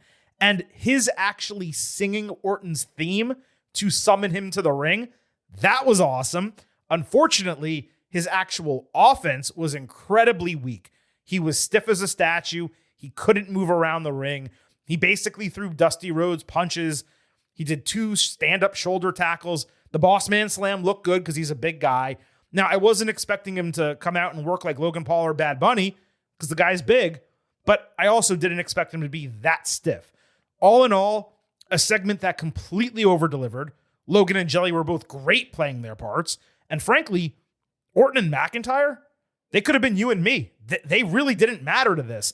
They were irrelevant on Friday night. Now, I doubt that's going to be the case Saturday, but it was the case Friday. So I actually have not been on this show very much to talk about this specific storyline. You have not. It's just the way the schedule has worked out. This segment, like, it worked. Like, Jelly Roll, pretty good promo, like, all things considered. Again, you get these celebrities who know how to speak in front of crowds. They can do that part of the pro wrestling. The Boss Man Slam, that was mostly Logan Paul, but to his credit, he did a good job there. Everybody here is doing their part. They're doing the things you'd want them to do, and they're doing it well enough. I just don't care. Is the problem. It's not like Rodman Malone, where they were playing each other in the NBA Finals. It's not Tyrese Halliburton and Jalen Brunson who play each other in the NBA playoffs. It's not guys who have any connection or interactions, as far as I know, whatsoever, other than they just appeared on a WWE show, you know? So, like, it just, there's like zero part of this that makes me think any of it is real is the problem. Like, there's like, oh, you know, like, it's cool that they're doing this, but those guys actually don't like each other. Like, they're just 2 random celebrities who are interacting here in a WWE ring. And so I will interject that they did build the story around the idea of Jelly was there and Logan hated, you know, he was doing the tongue-in-cheek gaslighting of, you know, celebrities shouldn't be out here. You don't deserve to be in the WWE ring. I am. Yeah. He was trying to bully him. He's a bad guy. He doesn't in kayfabe. He doesn't need that many reasons to bully an overweight dude, you know, who he sees as inferior to him. That's a very easy storyline. So you're right. There's not a real life element that when you have that with a celebrity, it feels, you know, it really takes it to the next level. That's why we loved the Jalen Brunson, Tyrese Halliburton thing so much. It was perfect, even though they actually like each other, by the way. They're actual friends in real life, but there's the NBA connection there. So you're right about what you're saying, but I think WWE has done a good enough job to actually create a compelling storyline between them. They've done the best they could. I think the other part of it is they're not in the same field. Like, one's a singer, one's a content creator. You know, it's not like they're both musicians or they're both athletes and their fan bases like constantly cross paths with each other. I think that's kind of part of what it is in terms of like me trying to get into it. That's fair. It is 100% completely just a fake WWE storyline. Like, there's no part of it that's like more than that. And so they've done a good job. They've done the best they can to make this. I am more interested in this than I thought I was going to be, for sure. You know, Drew McIntyre was on Kimmel when Jelly Roll was hosting it, so WWE got that out of it. So, like, they've done the things you would expect them to do in this spot, and they've done it well. So I will give them that. My initial reaction to this was negative. Yours was even more negative than mine. But I can say with pure honesty, there are at least 2 matches. This is a 12-match card as we tape this. I'm hoping they add at least one more, but it's a 12-match card as we tape this. There's at least 2 matches that don't involve celebrity talent that I have less care about, less anticipation for than this one. I might say 1. In fact, you know what? I might say 3. I think there's 3 matches. I already named one of them, Sami Zayn and Karrion Kross, and I'll name them as we go. The matches that I anticipate less than this one. Yeah, I think that's the only one for me. All right, well, let's see. Let's see if you agree as we keep going down the card. In terms of, you know what? There's a huge twist that got thrown into this that I want to mention before we make our predictions here. So McIntyre over the weekend, you alluded to this a moment ago. He posted on social media, he's actually stuck in the United Kingdom, England specifically, because he didn't bring his U.S. passport with him on a quick trip. Apparently, Chris, something you should probably know, although you only have a U.S. passport, so this won't be an issue for you. You can apparently get to the UK with a passport from anywhere coming out of the U.S., but you can't get back into the United States without an American passport. So even if you have one from the UK or whatever other country, if you're a dual citizen, you have to have the American passport to get back in. And Drew apparently didn't bring that with him, or something like that happened. Now, I cannot imagine that WWE will be unable to get this dude back stateside with an entire week to go. But it's at least a possibility he could miss the match. Now, Miz posted on social media Monday a whole video setting himself up as a replacement, should that be necessary. Ironically, that would actually make this a more fair fight when you consider the sides, the way they're built. But it would certainly be a downgrade from a star power standpoint. The truth is, Miz being in this match and McIntyre doing something more important, like fighting LA Knight, that would probably be better, or would have been better if they booked SummerSlam that way. I don't think Drew necessarily dislikes being involved in this because it is helping his brand and his name. You know, he's involved with two major celebrities, unfortunately, these days. But at the same time, you know, McIntyre is the type of guy who we want to win matches that matter and build himself up to be an actual main event level contender, someone who can go after the WWE Championship sooner than later. And being involved in this match, to me, doesn't necessarily help him. All that said, I'm going to assume McIntyre gets back and there's no problems. And Chris, just make sure you have your passport coming back from Europe. Yeah, man. Have your travel documents. I definitely will make sure I have that. Are we gonna pick this assuming Drew is in it? We should. Yeah. Do you want to go first? The baby faces. Jelly Roll, Randy Orton. You don't really usually have the heels win in these situations. I think Jelly Roll pins Logan Paul. You know, you keep McIntyre and Orton clean, or Miz. I guess if it's Miz might get pinned. Mm-hmm. But assuming it's McIntyre, I think Logan gets pinned by Jelly Roll, and they accomplish what they wanted to accomplish, which is get a lot of outside of wrestling attention, which they did. The only result of this match that would piss me off, there's only one, and it's Jelly Roll pinning Drew McIntyre. Yes. I might lose my mind if that's. And you know what? Given everything about Drew McIntyre, it's certainly on the table. Yeah. That's the only thing that would just have me go absolutely insane. My expectation is, you know, Orton hits the RKO on Logan, who pops back up, you know, bounces off the ropes. Jelly hits the Boss Man Slam, gets the win. That's my expectation. But there's gotta be parts of this show where our predictions diverge. And I'm just going to go way off the wall here. And I'm going to say the heels win this match with Logan pinning Jelly Roll. And you may say, Silver King, why the hell would they do that? If Jelly Roll's in this match and the fans are all rooting for him, don't you want that big pop at the end? Yeah, you do. But they're not in Nashville. They're not in some, you know, Midwest country type of area.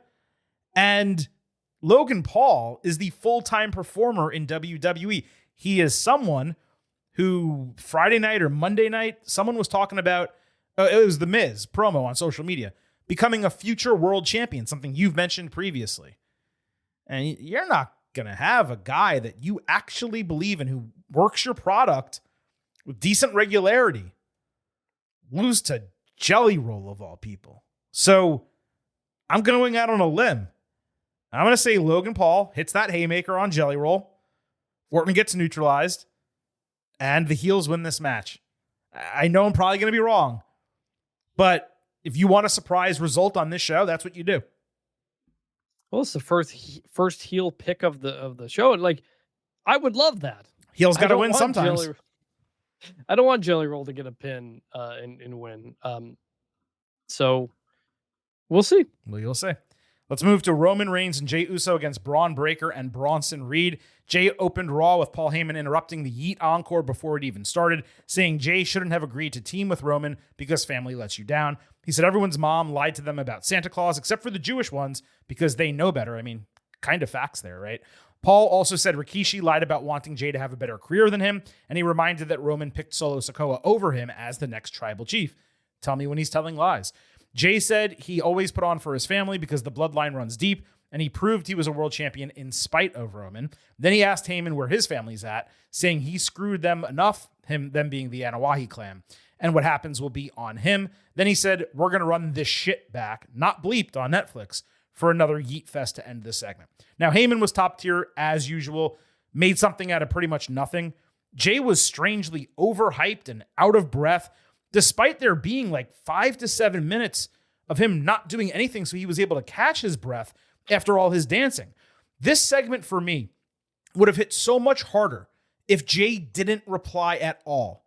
If Paul's words were forced to sink into his head, he spent the entire show wondering whether Roman actually has his best interests in mind, and then Reigns saves him at the very end of the main event. Jay's promo, it was empty words and energy in lieu of content, and frankly, the guy kind of came off like an idiot as someone who couldn't express himself. There was a chance for an actual storyline with real character development here that I just felt was completely missed. A fine segment, one that could have been great with a little bit more thought and effort. It's like there's suddenly an active refusal by WWE to dig into the complexities of the bloodline story, which is counter to the entire tribal chief plot the 4 years that Reigns had the championship. Yeah, a few minutes into this, my brother texted me, what is happening? I did not know what this promo was, where it was going, why you didn't just put them in the ring with each other either, like doing it from a distance. I thought this whole thing was very boring, frankly. Yeah, boring and a mess.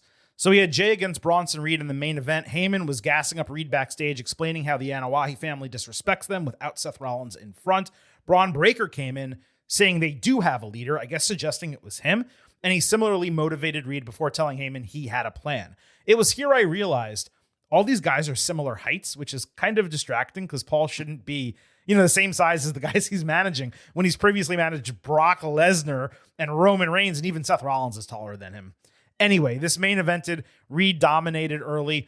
The second Jay got a shred of momentum, Breaker barreled down the ramp like a bat out of hell for a ferocious spear and a disqualification.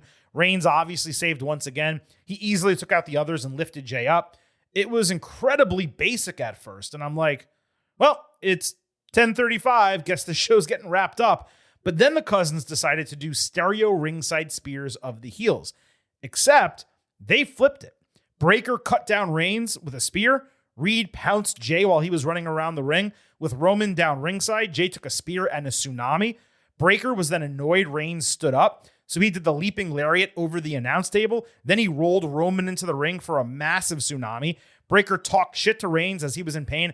Very similar to like that Roman off-mic promo where he claimed domain of WWE, saying everything belonged to him. The ring is mine. The camera is mine. He was basically mocking him by doing that. He also called the fans fat asses like his uncle used to. Breaker then saw Roman and Jay standing ringside, so he speared both of them simultaneously through the barricade to end the show. Actually, the true end of the show was Reed grabbing the Jordan 3s off of Reigns' feet and parading around with them outside and then inside of the ring, which was funny to me because I'm not sure I've seen a wrestler do that like a bully outside of, I think, Eddie Kingston one time. And it was a great call by Michael Cole immediately in the moment, saying he's acting like a schoolyard bully. This post-match went from 0 to 60 for me with the quickness. It seemed to be completely paint by numbers and somewhat identical to last week, only for the entire deal to get completely flipped on its head. This was important, obviously, because going into the match Saturday, there was no way to look at it and think Breaker and Reed stood any legitimate chance against the top guy in the industry and the most popular active male talent in WWE. This helped even the playing field a bit, not only from the standpoint of showing, Breaker and Reed they're capable competitors, but it gave Roman and Jay injuries they can sell and actually allow us to buy into the idea of the Brawns holding an upper hand in the match for an extended period of time, which otherwise you would say that's perhaps a little bit unrealistic. Most notable here is how Reigns has continued time and again to sell his ass off for pretty much anyone he fights since WrestleMania 40. He put the Brawns over substantially here. They got a ton on him, and that helped establish both of them. The only area that felt a little bit odd was Breakker seeming to assume the top spot in the group backstage. There's only 2 guys. If you add a third guy, a fourth guy, and then Breakker steps up and says, this is my team. Okay, that's what happened with D-Generation X. When Shawn Michaels got injured, they added the New Age Outlaws, and then Triple H said, this is my guys, this is my group. If Rollins is legit out 9 months, I get it. If not, that's a massive elevation for a guy who proved just last week he was not ready for that heavy of a load. But lastly, and this is where I want to end, Reed taking the Jordan 3s was the icing on the cake of a great segment. I cannot express how much that popped me. It was probably my favorite part of the entire show, for being honest. It was so hood that Luda, Busta, and Birdman were on the remix. And doing that shit in the Motor City, you really can't have shit in Detroit. Perfection achieved from Bronson Reed. All in all, an extremely strong main event. Far better than I expected, given the DQ and the early post-match. I said, man, this is really disappointing. Instead, a super hype go home to SummerSlam on Monday night. Do you think the taking of the shoes, do you think that was planned, or do you think he just kind of did that? I hope it was improv. I think it was planned. Fascinating. I loved this. You needed these guys to look dominant, like at some point. Like, yes, they've kind of been running roughshod, but to completely lay out Jay and Roman in a situation where it wasn't a numbers advantage, it wasn't really with weapons, they just beat them up. Mm-hmm. Like, this is the best both of them have looked in a very long time. And we had said I had said a couple weeks ago when Seth was still leading them, that I was like, these guys just kind of feel like lackeys. I want these guys to win the tag team championships and go through everybody. This on Monday night was exactly what I wanted to see from them. I think it's pretty clear what it means for what's going to happen in the match, which is typical. But that wasn't just a we beat them up. That was like a we beat them up quite a bit and gave you a memorable moment within that. So we'll remember that they beat these guys up. It was great. These guys came across to me as the most dominant tag team champions that WWE could possibly put together on either show right now. Yes. They would be an incredible tag team. They would talk about revitalizing a division and giving something for a lot of, big time main event and upper mid card baby faces to do, teaming up to go after them and try to take the titles. It seems like they're going to put Breakker in the forefront and maybe they give him a mid card strap, or maybe he gets the challenge for the World Heavyweight title, depending who wins it, whatever the case. But I would give these guys the World Tag Team Championships and let them go absolutely crazy, because what we saw Monday night was a dominant team that can main event shows. Maybe not, SummerSlam or anything like that. They can main event episodes of TV, and you could potentially, depending on the star power of the opponents, put together a tag team title match to main event some of those mid-level PLEs, not the ones that are coming up. There's only like 3 left for the entirety, by the way, of 2025. But for the first 2/3 of the year, if you put them against Roman Reigns and Jey Uso, let's say, for the World Tag Team Championships, I almost called them the Raw Tag Team Championships, or you teamed them against Randy Orton and LA Knight, that's a major match where if you don't have a World Heavyweight title match, you can put them in the final spot on a big show. That's how impressive they were Monday night. Here's one other question I have before we get into the predictions here. Do you think that stealing shoes or boots should be Reed's post beatdown gimmick? Because you had Jake Roberts with the snake, $1 Million Man would shove money in people's mouths. There have been plenty of heels who have done things like this. Do you think when Bronson tsunamis the hell out of someone, he should always take their shoes? Or maybe there's even situations where someone's shoes are loose enough where he tsunamis them and they fly off? Well, I don't know about the last part, but yes, on the stealing the shoes, but it's got to be only people who are wearing sneakers. You can't take wrestling boots. So agreed. Not saying, but also you don't want him doing it every time he beats up a person. It's got to be certain times. That's where he's going to go. Right. I think that you're right. I think that's a great thing. Yeah, he definitely should do it more. All right, prediction for this match. Look, man, it's Roman Reigns and Jey Uso. I know Roman's been doing well, losing matches here and there, and even if he's disappearing again for a couple months before Survivor Series, which I think is legitimately a possibility, I just don't see how you have Breakker and Reed win unless you are legitimately expanding this group. If they're going to add 2-3 people and the referee gets knocked down, they're all going to interfere and Roman and Jay are heavily outnumbered, then okay, that's plausible. I don't see that happening. I think it's Reigns and Uso winning this match. Agree, Roman and Jay, and Roman gets the pin. You do that deal as he goes off to shoot a movie. I think Jay probably does most of the work in this match. Definitely. Too. Although Roman took a pretty good beatdown for a guy who's about to go shoot a movie. I've only picked baby faces so far, but that's the pick. You have Reigns pinning Reed though, because it's retribution for the shoes and also just everything else. He's also the weaker of the two. Yeah, makes sense.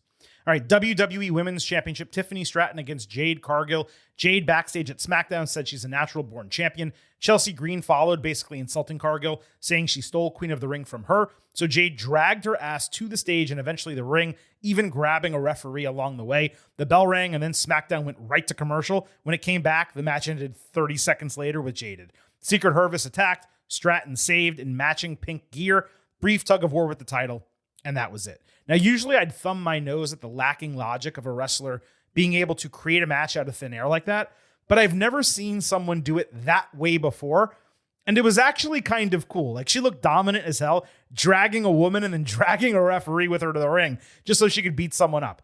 Every other part of this after that was excruciating. Annoying as hell that it was effectively a squash match, which made Chelsea look like she couldn't even compete. The commercial break was twice as long as the match. When Tiffy saved, I thought, oh, okay, they're just going to run a tag team match on the back end. Nope, that was it. The build for this match has been weak, and this did not help. And really, it just showed how far WWE still has to come with creative for the women, because no other world title feud would be booked with such little reverence. I can't even sit here and call the booking atrocious. It's been non-existent. My guess is this got trimmed a little bit due to the Hogan stuff. If this was our earlier segment, it would have gotten an ugly from me. This is the world title equivalent feud for a 2-night SummerSlam featuring one of your top young stars and your Queen of the Ring, who you're trying to put over as a big-time main eventer. And yet, this is singularly the worst built of the 12 matches on this show. Not by a little, by a mile. Agreed on that front. Credit to Wade Barrett, too. When Tiffy makes the save, Wade Barrett's like, why are you saving your opponent who you're about to wrestle in a week? Let her get beat up, which is true. So as far as logic and stuff that goes, yeah, this build's been terrible, which is too bad because of what I'm going to predict for the match. But I mean, look, I think they've made Jade look strong, but in terms of building a story between these two, yeah, it's been rough. Yeah, there's no story. I mean, you had Cody win King of the Ring, but there's a built-in story with Cena, so they didn't need to do that much work because it was only 3 weeks. The opposite is here. Now, they did interact previously on SmackDown, and Tiffy and Jade actually wrestled on SmackDown for the title, a match that I believe ended in a DQ. Jade kind of got screwed. They could have hearkened back to that in a promo. Jade said, I had you beat last time we fought, and so on and so forth. They just haven't done anything. And so, Chris, I presume your prediction's Jade winning, but why don't you go ahead and give it? The prediction is Jade winning. This feels like the big crowning moment for her at your second biggest show in the stadium. You know, ever since she came back from the injury or whatever it was, they've been building toward this and building toward it pretty well. Mm-hmm. Now that Naomi's champion and off doing something else, like Jade is kind of free here to get this crowning moment. Tiffy's been champ for a while. It's time for something new. Is Jade ready? I don't know, but it's time for something new, and they've put Jade in a good position for her to be the one to take the mantle and feel like her character kind of earned that spot. Yeah, do me a favor, Chris. Look up the length of Stratton's reign, just while I give my pick here. Look, the Stratton early championship experiment, it just has to end, okay? It's similar to Ripley's first reign in that Tiffy, despite being super over with fans, she was not ready for prime time. And I don't mean main roster. I mean main event. There was no reason to rush her to this spot. And I said this at the time. She did not need to win Money in the Bank. It should have been Chelsea Green. Her character work is nowhere near quality enough to have her continue being champion in this division. And the women's division as a whole has struggled because she's been the one at the top of it. She would have been a perfect choice as the first United States champion in retrospect. Now, beyond the Stratton of it all, Cargill still needs to get established. And this is the perfect opportunity to do it on a major stage, like you said. Jade winning, it would also set up a match against Naomi at Crown Jewel if she retains the title, or if Ripley somehow takes the title from her at some point before, I think, mid-October is that show. Then you have Rhea going over Jade in Australia, which would be huge because that would be a dominant victory over another dominant woman. So no matter what happens on the Raw side, whether it's Naomi in a grudge match or Rhea in a big-time feature match for an Aussie, Cargill should be the one walking out with the strap, especially now that Naomi's not a threat to cash in because she's the World Women's Champion over on Raw. I'm shocked they went in that direction. It seemed like a complete telegraph, but a positive one, that Naomi would cash in on this show and win the title. It's shocking to me. They took Naomi, one of the strongest female performers out of a division that needs strong female performers, and moved her over to a Raw division that is stacked. But that's what they did. It made for a great moment at Evolution. It's working so far going into SummerSlam, and it does create the opportunity for Jade to win the strap right here. Tiffany's reign has been 205 days. I would argue longer than it should have been. I would just say, to like you said, I think she has kind of stagnated. Not to say she can't get better, but time to change it up and try something else. Turn her into the heel we know she is supposed to be and is good at. She stagnated months ago is the problem, and she hasn't had good feuds or matches or any type of build, nor has she done well as a babyface, to your point. So, yeah, they just need to get the strap off of her. This, to me, is the most no-brainer title change on the entire show. No question about that. Let's move to the World Heavyweight Championship, which we're expecting to be the main event of night one. Gunther defending against CM Punk. Gunther opened the final hour of Raw bragging about eviscerating the best promo in the game on the mic last week, shutting him up and leaving him speechless. Punk obviously interrupted, saying he wasn't speechless, he was dumbfounded. He realized last week he doesn't want, he needs to be World Heavyweight Champion. He reminded that he's straight edge, saying wrestling is his addiction, and the title is his way of giving back to the fans who all supported him chanting his name over the last decade. Then he said Constellation Prize instead of Consolation Prize, which took me out for a second. Like the dude wants a Big Dipper Prize and an Orion's Belt Prize. I digress. Punk said he doesn't deserve to be called best in the world. He earned it throughout his entire career, while Gunther's arrogance cannot be supported, given Punk has defeated a far greater level of opponent throughout his life. Punk cut Gunther off from responding to him, calling him kid, and saying there's levels to this. He's going to leave World Heavyweight Champion, but at least Gunther will know what it's like to share the ring with the best in the world. Mic drop.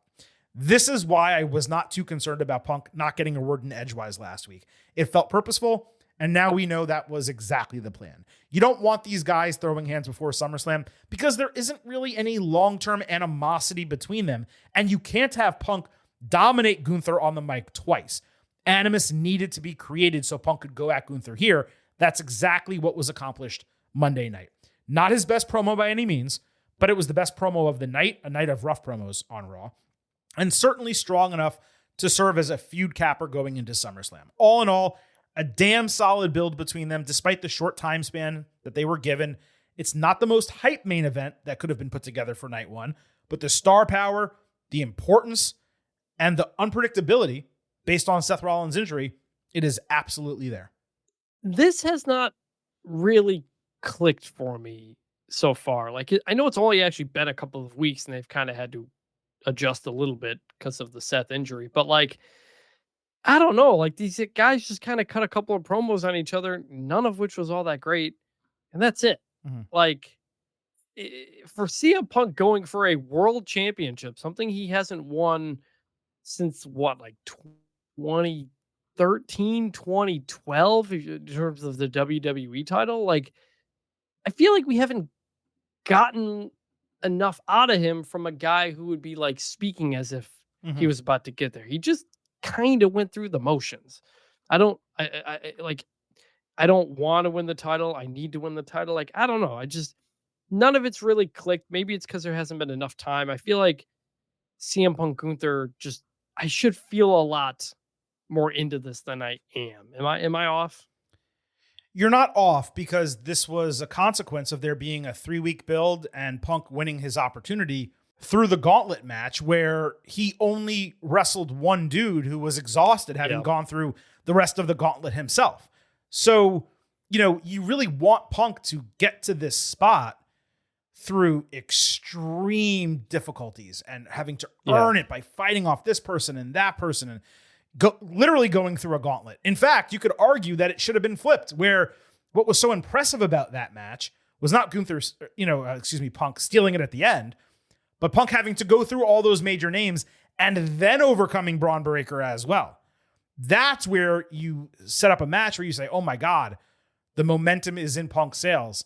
He's going to become the next World Heavyweight Champion. But Chris, that also speaks to what I believe is the predictability of this match. Yes. Which is that this is not the spot where Punk is going to win the World Heavyweight Championship, because if it was, it would have been booked that way. And because it wasn't, it says, well, they wanted a significant night one main event for the show. Punk is a name that can sell tickets and get asses in seats. Gunther is a dominant champion. It does fit as a main event, but it doesn't really fit as a main event where you're going to change the title, especially because if you're going to have Punk win a world championship in WWE for the first time in whatever it is now, 10, 11, 12 years, you're not going to do it by having him beat someone where they don't really have a hot feud, right? You would do it ideally against Rollins, or potentially someone like Reigns if they get heated up again, Cody if they get hot, or certainly McIntyre if he was to regain the championship. You can always circle back to that. Now, whether Seth Rollins is seriously injured, not so seriously injured, not injured at all, there's a lot of speculation about that. I don't necessarily think it matters. I do believe the original plan was for Rollins to cash in the Money in the Bank briefcase in this spot, cost Punk the title, win the championship himself, and for them to then meet either at WrestleMania or at another major show for the championship, at which time Punk would have won it. It just makes too much sense. It seemed like they were setting up two possibilities for WrestleMania 42. Either Punk and Rollins for the title, or Rollins and Reigns. I don't know where this is all going because I don't know Rollins' health, and I don't necessarily know the availability or plans for all these guys or what WWE has on schedule. But what I do know is that this Saturday night in New Jersey, Punk cannot walk out with the World Heavyweight Championship. I said the Jade win would be the least surprising and most predictable title change.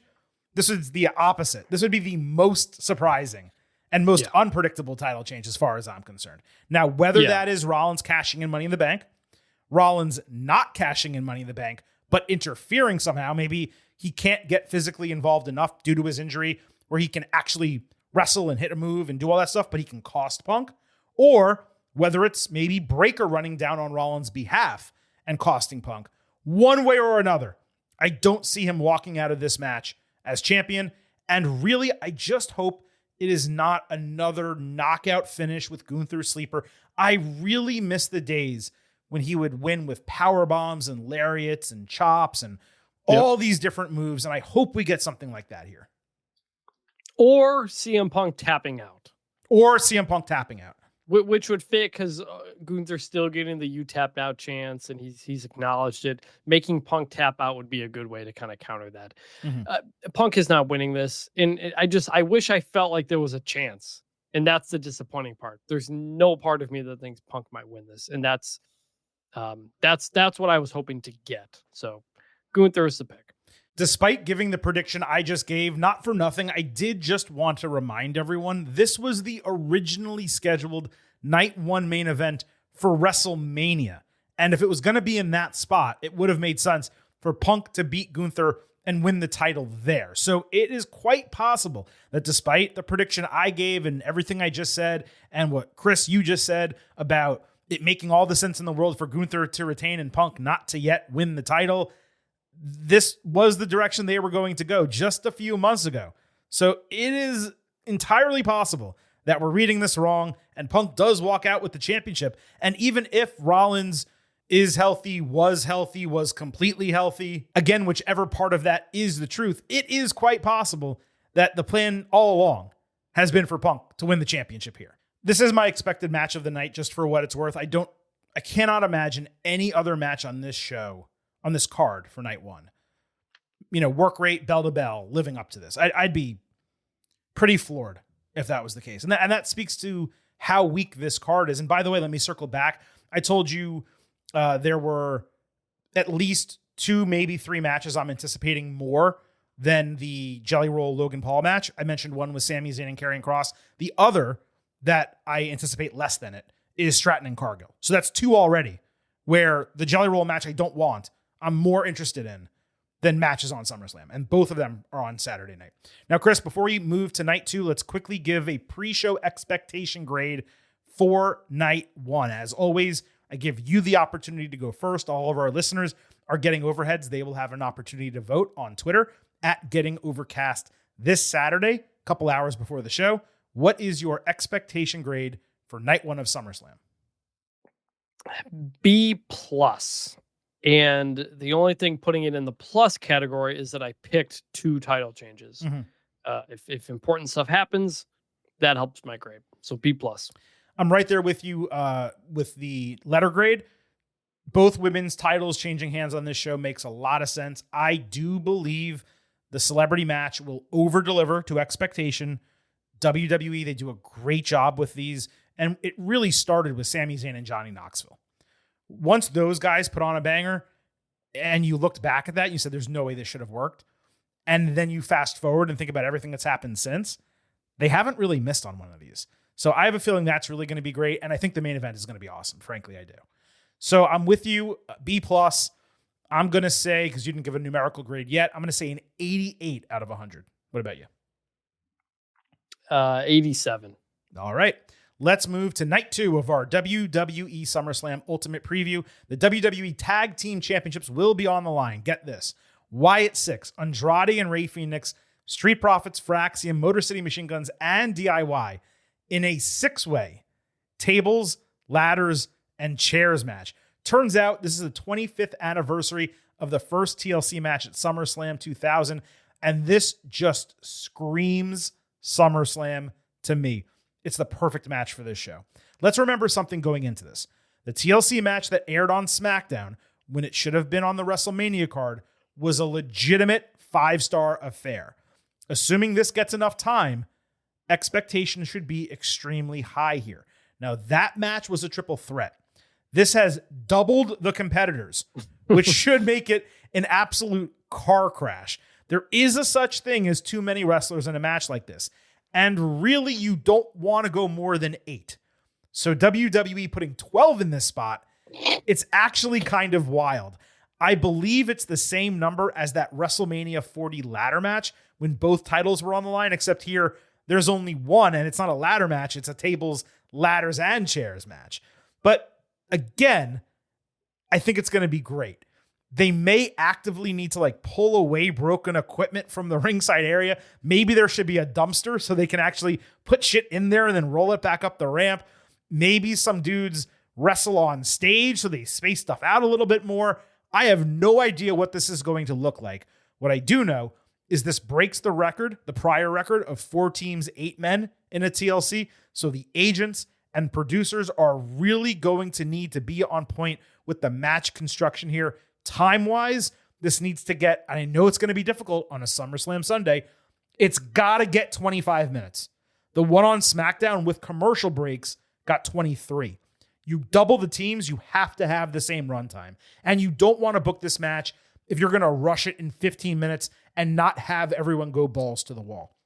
So, Chris, that's my prelude into TLC. I'm looking forward to it. I love the teams involved. It's a shame that Pretty Deadly, one of them are hurt. Los Garza, they're the AAA champions, so they have other fish to fry than be involved here. Andrade and Rey Fenix, a great addition. How excited are you for this match? Very.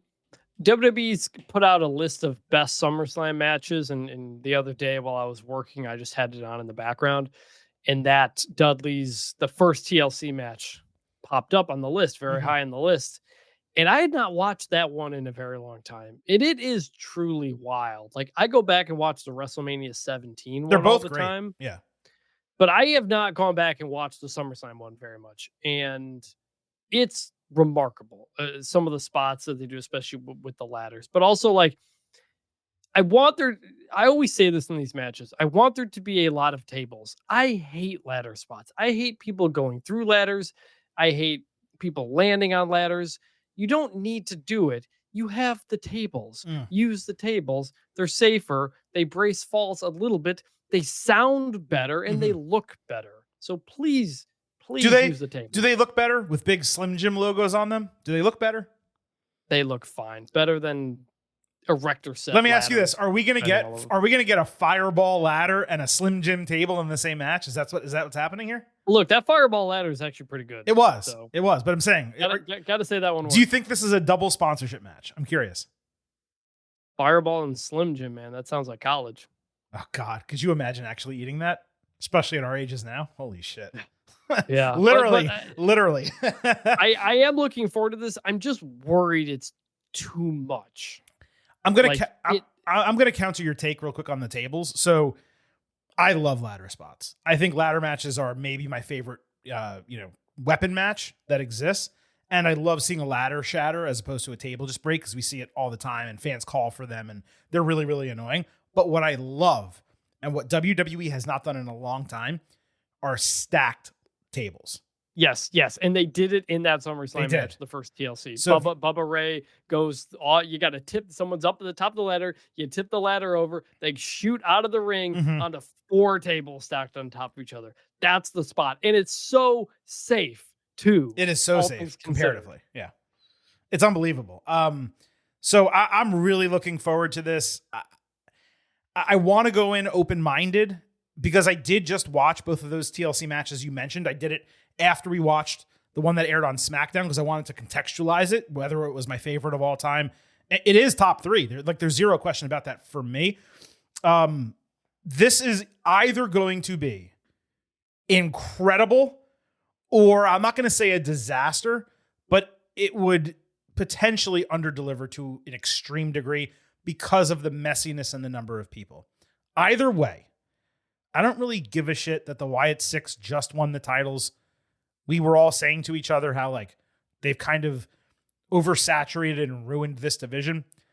And I don't think they need them in storyline. They do, but just send them over to Raw. Why are they still in this division? So I think this is a really good way to get a clean split from the 6th, put them over on the red brand, or just have them chase again or do something else.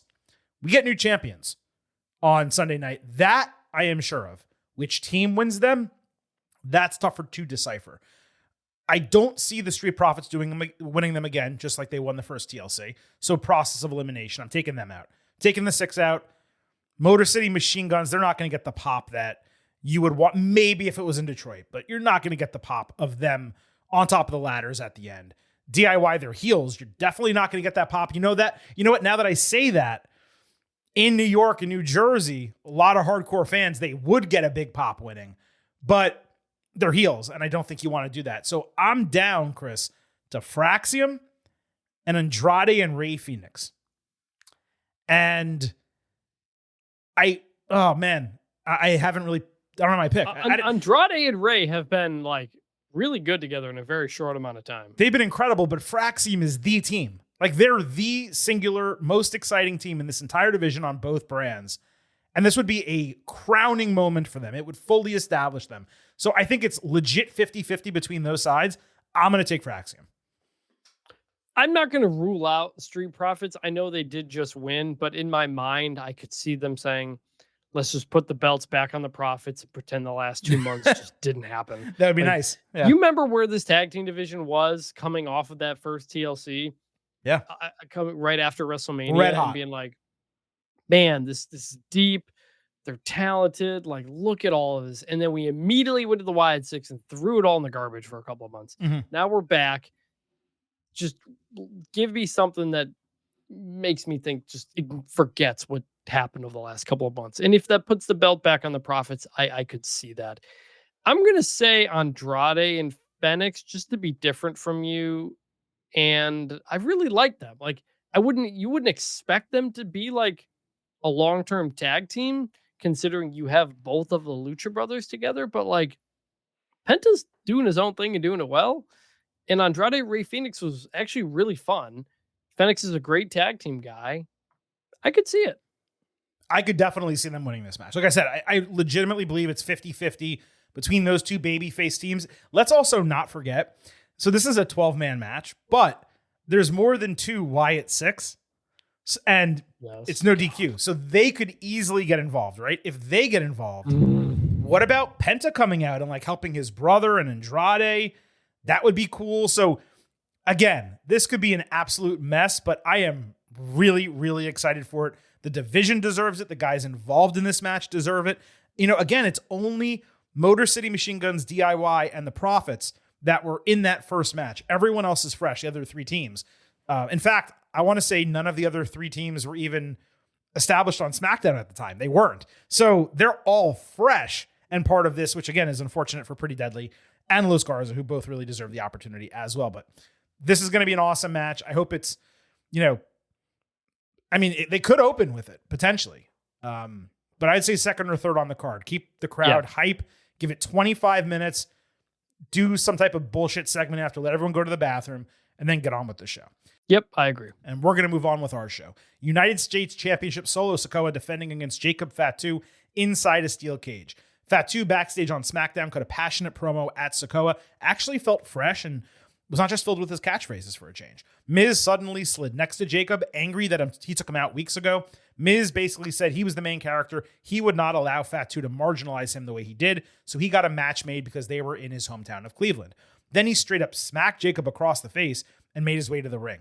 It was pretty cool to see the crowd react so positively to Miz like a face, despite Jacob being on that side. It was a hot-ass promo from Miz, solid match setup, all things considered. So he had Fatu against Miz. Sikoa and MFT were out moments after the bell, and the match ended moments after coming back from commercial. Fatu hit a tope suicida into MFT ringside, and despite being heavily outnumbered, he still beat Miz with a pop-up Samoan drop, not even his finisher. The heels attacked. Jimmy Uso saved, but was obviously still outnumbered. Jacob somehow overcame that, working all of them until Tala Tonga ultimately took his head off with a lariat. Sikoa hit Samoan Spike to end it. No idea what happened to Jimmy.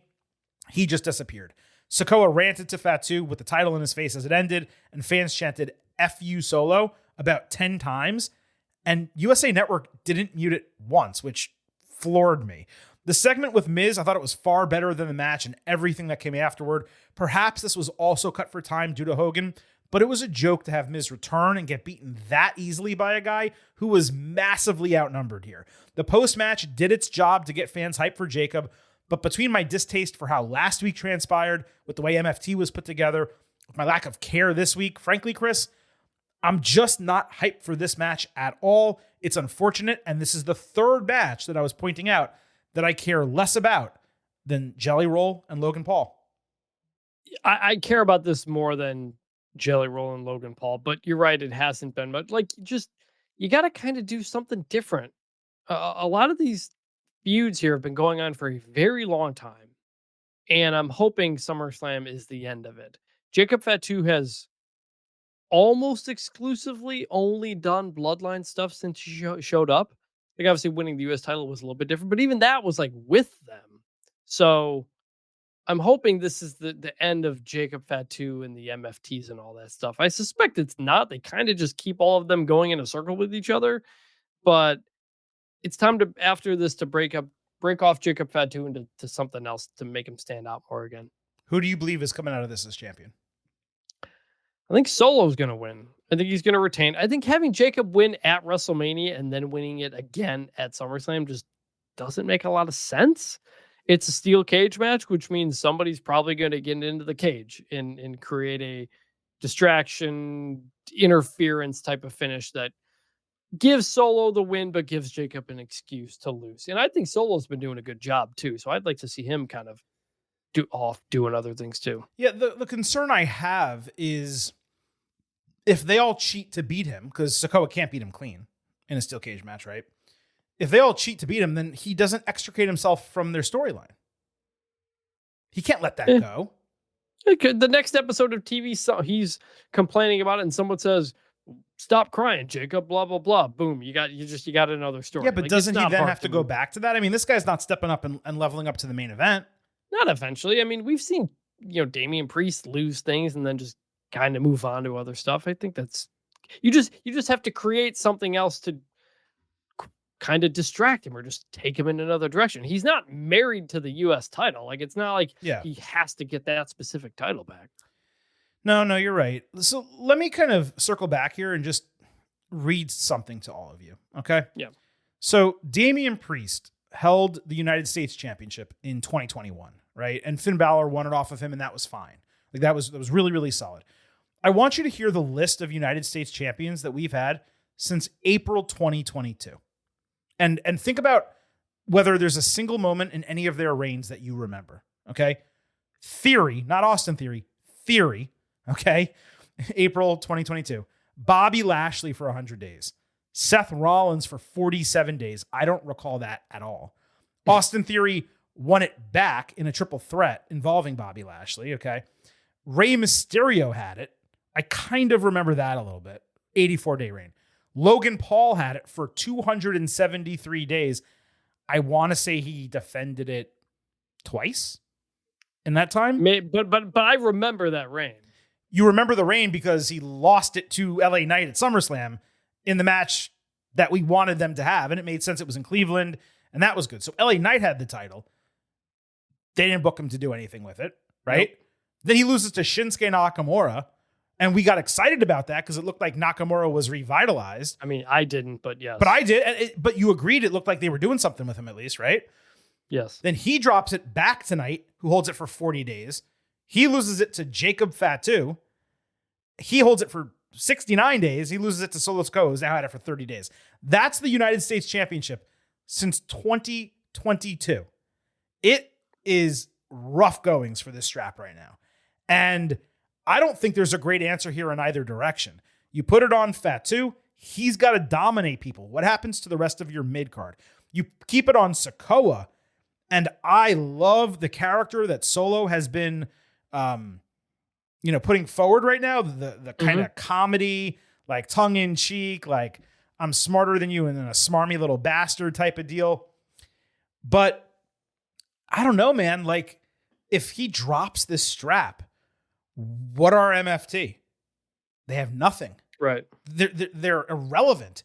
If Jacob loses, he can at least be involved with a lot of other people. So I was talking this out largely because I didn't know which way I was going to go with my prediction. And I'm actually going to side with you. I think Sikoa retains the title because there are other people on this brand. There's Damian Priest, possibly LA Knight. We don't know exactly where he exists. Aleister Black. There's a lot of other folks who really should be able to, hopefully, fingers crossed, Carmelo Hayes, who should be able to level up and kind of challenge for this title and go after it. And if Fatu's the champion, then Sikoa and MFT are just dead. I mean, there's nothing you can do with them after a 30-day reign. So I side with you, and I wouldn't be against Fatu winning it back later this year from him, but I don't think you can do it after 30 days. All right, Intercontinental Championship, Dominic Mysterio defending against AJ Styles. I already discussed the brief build for this earlier in the show. I have two minds in terms of making a prediction here. One, Chris, is AJ wins the title. That way he can bring it into Paris against someone maybe like a Penta, and you just do a crazy aura type of match. The other is this match gets interference of some type. That way they can excuse the L and you run it back in Paris. As I spoke about earlier, Dominic is set to challenge for the AAA Mega Championship between SummerSlam and Clash in Paris. I cannot see him going into that match without the Intercontinental Championship. And while AJ Penta or AJ someone else might be a little bit more exciting for Paris, if you want to maximize the heel and babyface dynamic and create an all-time moment for Styles, you have him win the Intercontinental Championship in France. You have that crowd sing the phenomenal song as he celebrates. Yep. AJ won on the Go Home show. So for me, every single part of this sets up for Dominic retaining the title on Sunday. I agree with every word of that. Now, like, they've done a good, like, AJ this last couple of weeks, it's been entertaining. They've done a good job of, like, giving him something to do, but it's not at the level where it feels like he's going to win the Intercontinental title. Like, it's basically been a comedy storyline at this point.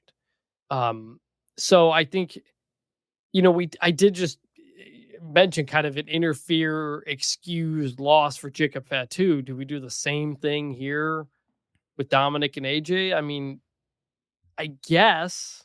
I mean, with Judgment Day, it's very, very easy to draw up a situation where AJ doesn't win there. But I also think that leads to a conversation coming out of SummerSlam, which would be, look, AJ Styles is on his last run and he's just jobbing out to everybody. Like, is that what we want?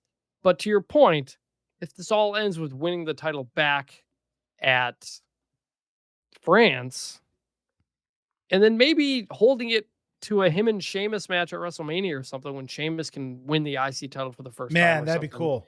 Yeah, that'd be awesome. I think that'd be a really cool way to do it. That's fantasy booking too far down the road, but like, the IC title needs some juice again. And AJ would get it there, but not yet. So I'm going Dominic. I think Dom's been a victim of circumstance. This was a real injury that he had, and certainly there were some issues kind of getting this all set up. So I think he's been victimized in that manner. But him holding the strap, he's felt like the Intercontinental Champion, and he has defended it a couple times. And he's a heel, so yeah, he skates away from stuff, but that's just what he is. That's totally fine. One of them has a faction behind them and one of them doesn't. Finn Balor and JD McDonough, they haven't necessarily shown a propensity to help Dom recently, but he also hasn't been wrestling in matches like this recently. I think the frustrating part is this is the only match on the entire card Sunday that doesn't have a stipulation and therefore should not be no DQ, and it might involve an interference finish where you're saying, oh man, is everything just going to be a schmaz in one way or another on this show? I mean, even Becky Lynch and Lyra Valkyria, which we're going to talk about next, it's no DQ, but like, there could very well be an interference in that match. And how many of those are you going to do on SummerSlam? You know what I mean? Like, you want these shows to give you some clean finishes. And we talk about, WWE not giving us enough clean finishes. The shows where you do that are WrestleMania and SummerSlam. You really shouldn't be using SummerSlam to build toward Clash in Paris. But in the unique case of AJ Styles, a guy who's done a lot of stuff in his career, he's accomplished a lot of things, I want to say the pop in Paris is a lot more important than the pop at MetLife Stadium in New York. Just given what we saw at Backlash. Yes, but also say like the pop of him winning is not necessarily the pop. The pop is just someone saying phenomenal but it's the moment. Right. But it's the atmosphere that match will have. It's before the match. It's not necessarily after. No, dude, it's all. I mean, think about the match that he had at Backlash. It was before the bell. He lost that match. Yeah, but it was during the entire match they were going crazy too. Right, that's what I'm saying. I'm just saying the pop for him winning is not necessarily no, but them singing it with him holding the title, that's a moment. That's a Hall of Fame career video package moment. Yes. Pyro and, that's my confetti going off. Yeah. So it'll be interesting and exciting if that's what happens, but we'll see how it gets booked on Sunday. But I think, we're clearly in agreement. Dominic walks out as champion. Intercontinental Championship for the women. Becky Lynch defending against Lyra Valkyria. This is no disqualification, no count out. And it was clarified that Lyra can't challenge again as long as Becky holds the title. If she loses, I don't believe that's what Lynch said originally last week. I think she said she can't challenge for the Intercontinental title, period. But they did clarify it, and I appreciated that. Valkyria on Monday during Raw got lost in the early portion of her promo, but she did clarify that stipulation. Lyra said she knows what Becky is capable of doing to her, but it's not the same the other way around because Lynch doesn't know the length she'll go when backed up against the wall. Lyra sniffed out an attack from behind, beat the shit out of Bex with a kendo stick, beat the shit out of her. Lynch escaped after avoiding Nightwing. Becky obviously didn't wear the Hogan colors this time around. That's probably over. Extremely rough go home from them. I'm glad Lyra got to speak, but not having Becky on the mic was a huge mistake. The crowd was fully supporting Valkyria, but she didn't match them with the content she provided, and she's been much better on the mic over the last 2, maybe even 3 months. This was probably her worst promo on the main roster. I'm still extremely confident that at the end of the day, this match will be a banger, but Raw did leave a lot to be desired. I think she's just run out of things to say. I mean, she's just been cutting promos on Becky for months.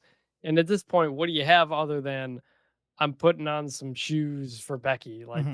there's not really much left there to her in fairness to her. So I kind of surprised we're still doing this. I'm surprised this is one-on-one, but the way everything's kind of gone the last couple of months has been odd and surprising. We had the Bailey promo about not doing anything. So it I'm looking forward to it, but I'm ready, kind of like Solo and Jacob. Like I'm ready for both of these people to move on after this. Yeah, definitely ready for that. Bailey backstage responded to not being booked on SummerSlam. This is what you're referring to. She was depressed given she lost 2 different title opportunities and already missed WrestleMania, saying it was the first time in her career that she was truly at a loss for words. I maintain, as I've said many times, we should have gotten Becky and Bailey in a singles match, either at Evolution or SummerSlam. It's actually absurd we did not. And I dislike that Bailey is not booked for SummerSlam because she was not at WrestleMania, even if it's an angle. However, I will also make clear, I enjoyed depressed Bailey here, and I'm kind of intrigued by the direction. So maybe, Chris, it's going to pay off when all is said and done. Yeah, maybe she wins the title from Becky one-on-one at Survivor Series, which is in California, which is Becky's home state. Bailey's home state. Yeah, she's from San Jose, I want to say, something like that. Yeah, she's from the northern part of the state, but yes. Gotcha. All right, well, prediction time. Becky and Lyra. You know, I like when stipulations are upheld. When you say, if you lose this match, you're not able to challenge for the title, and that person needs to go do something different and fresh for an extended period of time. The teases with Bailey make you think that she might come in and cost Lyra the title, and they can feud separately, and Becky can go do something else with a lot of other women on this roster. And again, that to me is a really exciting prospect. But I just don't necessarily see Lyra losing again. And if you're going to do a 3-match series, and Becky's goal in NXT was putting Lyra over, which she did successfully when Lyra beat her for the NXT championship, I don't necessarily know why you'd run a 3-match series on Raw with Lyra as the first Intercontinental Champion, have Becky beat her and get over her, multiple times, and then have Lyra lose basically the rubber match. So I'm going to pick Valkyria winning the Intercontinental Championship, but I actively hope she doesn't. And it's not because I don't like her. I think she's awesome. The future of this division, no question about it. She doesn't need a second reign. I like what Lynch is doing with the title.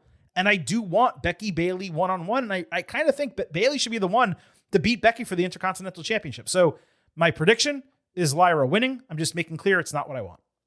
I'm going to pick Becky just to be different. I'm pretty sure you actually said kind of at the beginning of this, like, ultimately we have to get back to a spot where Lyra wins the belt back. Eventually. Yeah, and that would be this spot, technically. Unless Bailey beats her. And then Bailey costs her here. At that point, we're going on a year. Yeah. Whatever. I mean, it does feel like this was the story, but I don't know. Like, it kind of does, similar to the previous one with Solo and Jacob. It's like this one has the stipulation of if Becky wins, we have to go separate ways. Mm-hmm. And so I do like that. And I don't know. Becky's doing a pretty good job as champ, and Lyra has certainly been elevated, and she's in a good position. I think you can move Lyra out of the IC picture now, even though that would be taking a loss to Becky. Maybe Becky cheats to win or something. There's no DQ, so who knows? But I'm going to go Becky. Yeah, to me, it builds character when you give baby faces adversity. If you say Lyra can't challenge for the title, or over in AEW, Swerve Strickland and Will Ospreay can't challenge for the title if they lose, I want that to happen because I want them to have to be forced to do other stuff and stay relevant without a championship being part of their storyline. And WWE needs that so badly. Lyra needs that as a character. You just strap her back up and it's like, okay, she's really good and Becky put her over. Now what? And then who beats her and what does that accomplish, right? So I'd like to see her struggle a little bit more, but I think there's also something to say. The fans are really backing her and they're buying into her and they're booing Becky. And it's quite possible that would not have happened. And since you have them divided up that way, maybe you just play it safe and switch it back and you go from there. So we will see what happens, but excited for this match. And given what we saw in their first two, the ceiling of expectation, high A. I mean, that's where I'm coming in for this. So I hope they deliver to that expectation. Women's World Championship, Naomi defending against Io Sky and Rhea Ripley. Naomi backstage was offended when she was asked how she would deal with these women being ready for her, not surprised this time around. She said she flies high like Io and brings the brutality like Rhea. She's not passive-aggressive like the rest of the women.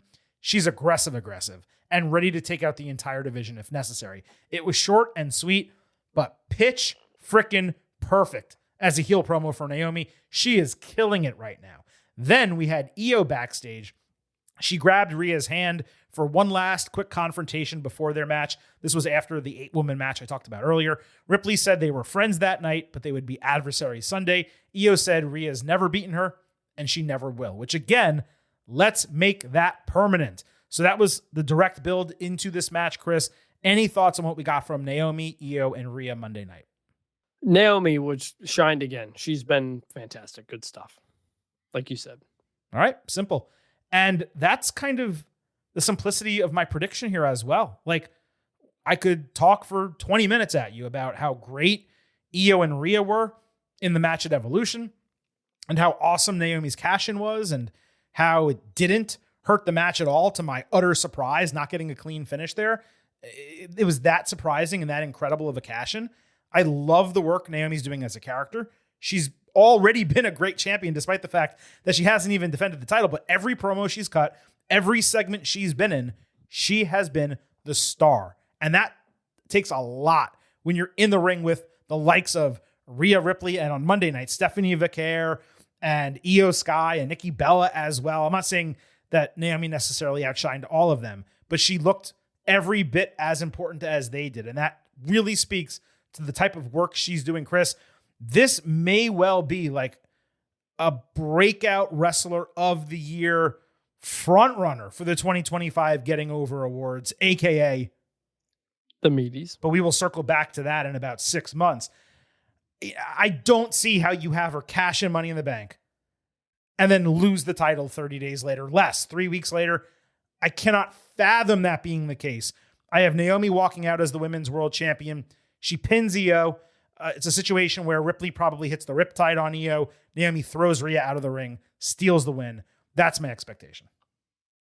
Agree. And it keeps the storyline of Rhea can't beat Io going. It gives Rhea and Io kind of ability to get away from Naomi then. And yeah, I would be stunned if Naomi doesn't retain here. I will say that Naomi against Stephanie Vicaire is the least compelling of the three options for Clash in Paris, but it also is the lone option where you look at that match and you say they could strap up Stephanie, because you can't have her beat Rhea. You're not going to have her beat Io, I don't think, but she could beat Naomi. Yeah, that's true. So I am excited for this match. I'm not going to say my expectation for it is as high as it was for Io and Rhea. Naturally, having a third woman who, while Naomi is doing great work and she's wrestling better than she has at any point in her career, she's not at their level, bell to bell. But I think this has a chance to be match of the night. No question about it. Could be. Yeah, for sure. That's a jinx, full jinx right there. I think it's the first time in a long time we've done that. WWE Championship. This will be the main event. John Cena against Cody Rhodes in a street fight. Cody opened hour 2 of SmackDown putting over Hogan, saying he understands the feelings about him are complicated, but acknowledging his impact on the industry is not. Fair enough. Rhodes was wearing a starter-like jacket with an NFL captain-like crest, which just made me laugh seeing that. Cody promised the street fight would be a war, but said he doesn't want to fight this John, a guy who didn't want the match and is counting down the days of his entire career. He wants to fight the real Cena as he used to be, the best ever. Cody indulged the soccer-style chants, saying he wants that version of John because it's the only way he can prove he really belongs in this lead role of WWE. Thought it was a great promo from Rhodes here, better than anything that has happened in this specific SummerSlam build for the match. I realized something obvious, though, while Cody was speaking, which is that Cena's final WrestleMania and his final SummerSlam are both against Rhodes. All the options to create moments with other superstars and kind of divide up Cena's last year. And really the first half has been heavily about Cody, with brief looks back to his greatest rivals, none of which received extensive enough builds like they should have. Most importantly, Randy Orton and CM Punk. This is certainly not new information that I'm saying now, but it was a bit depressing to think of it in that context for me. And it gave me hope that the second half of this retirement is going to be a lot better for Cena. But Cody did his job here. A-level solo promo, building to the go-home confrontation next Friday and the match on Sunday. Not much to say other than that. They really need to go home strong on SmackDown. I thought the promo was fine, but like he cut the same thing leading into WrestleMania, where he said, I don't want this John Cena, and punked him like kind of on the way before leading into that. So like he kind of had to do that too. But again, so many of these wrestlers are put out and asked to cut singular promos by themselves on another wrestler. And you can only do that so many times. This is what, like the third or fourth, fifth time that Cody's had to do this. Like, credit to him for turning it into something, but like with these limited dates for a lot of these people, it's just kind of gets very repetitive and stale. This heel run for John Cena to me has been such an incredible letdown. And they've got Unreal coming out on Tuesday, and there's a focus on what went into turning John Cena heel. There's nothing that gets me more excited for a wrestling storyline than a parallel show telling me how fake everything is. Like, just everything about this has been bizarre and a letdown. And with Hulk Hogan's death, obviously we think back to the NWO and how white hot that heel run was and how much this wasn't. The clip from Unreal I saw was about keeping The Rock in the loop and all that stuff, but we know what The Rock said. Keeping Travis Scott in the loop. Gotta keep Travis Scott in the loop. By the time some of you hear this show, I'm assuming a couple of you will have watched at least that episode or seen that clip. And I'm sorry to interrupt you, Chris, because I know you were on a roll. But I gotta say, initially, I watched that clip, and he's like, I called Nick Khan first. And I'm like, what? You're not asking John first? But okay, I called Nick Khan. Then I called The Rock. Then I called Travis Scott. Then I called Cody. And then I called John. And I couldn't help think to myself, I think you called John first. I think you called John before Cody. Okay, regardless. Okay, that's almost irrelevant. I don't think he did. I think you're wrong, but regardless, let's say he did, okay? That's the almost exact opposite order in which you make those phone calls. Cena, what do you think about turning heel? I like it. Cody, what do you think about working a situation where Cena turns heel? I like it. Hey, Rock. Hey, Nick. Blah, blah, blah. Hey, Travis, what do you think about being involved in this storyline? You don't call Travis Scott third. I couldn't believe what I was hearing. Well, on top of that, The Rock already went on McAfee and talked about Ari Emanuel's involvement in all of this. Right. So it's like, where does that come into play? Right. If this is really what's supposed to be what's really happening, like, it's just highlights how much of all of this was done haphazardly. For the shock value, haphazardly, trying to sell more seats in Toronto to get The Rock there, and just like not done in a wrestling way. And so as a result, WrestleMania was a letdown. You then speed run through his historical feuds, which I understand. Like, given the limited dates, given he's got a year, sure, I understand hitting those, because like you, I do think the second half of this, or the second half of the year with this, will be about Cena, new talent to doing all that stuff. So you got to kind of speed through it. I just wish we had seen a more week to week to cut promos and talk about a lot of this stuff. That's my biggest thing, is like, we're getting one, maybe two promos face to face for a lot of these matches. And so we're back to Cena, Cody again. And it feels like the dollar store version of Cody Roman. You know, think about the time and the effort and the thought and the patience that went into, we're going to bring Cody all the way back around, and it's going to be a moment, and how quickly this was just rushed. And it feels like just an example of kind of the TKO-ness of it all right now. So it really is. Yeah. It's been a very, I'm looking, hopefully Cena's heel run is ending either at SummerSlam or shortly after, or he has this moment where epiphany. Yeah. Oh, the fans like him. He takes back what he said, because that's what the freaking story was. So I'm ready for this to be over. I'm ready for Cody to get the belt back, and all of us to just kind of admit the last several months of this was like as play wrestling as you can get. And it was fun to have some nostalgic moments with Punk and Orton for one last time. But let's do some actual business now for the end of this run. And we can check it off the list. Cena did the heel thing. It was what it was. The individual moment was great. The actual heel turn was fantastic. I still think it's the moment of the year for the meeting. It probably is the moment of the year. Yeah. Like it really, the rock of it all is the other part of the letdown. We thought they were going to be a team. We thought Cena was going to have an explanation that involved the Rock. Right. And we got nothing. We got Travis Scott. We got the stupidest. The fans booed me 10 years ago. We don't need to rehash it all. Right. It was flimsy from the start when you had the layup of a story right there by the way you started it. Yeah. It was incredible what they did at Elimination Chamber. But it's so weird that the biggest moment of the year was at Elimination Chamber, not WrestleMania, and probably not at SummerSlam either. It was especially weird when you were going to have at least Travis Scott, if not Scott and The Rock, at WrestleMania, to not lean into the Hollywood of it all and just stick with the you people stuff. It was okay, the first promo. I was okay with that.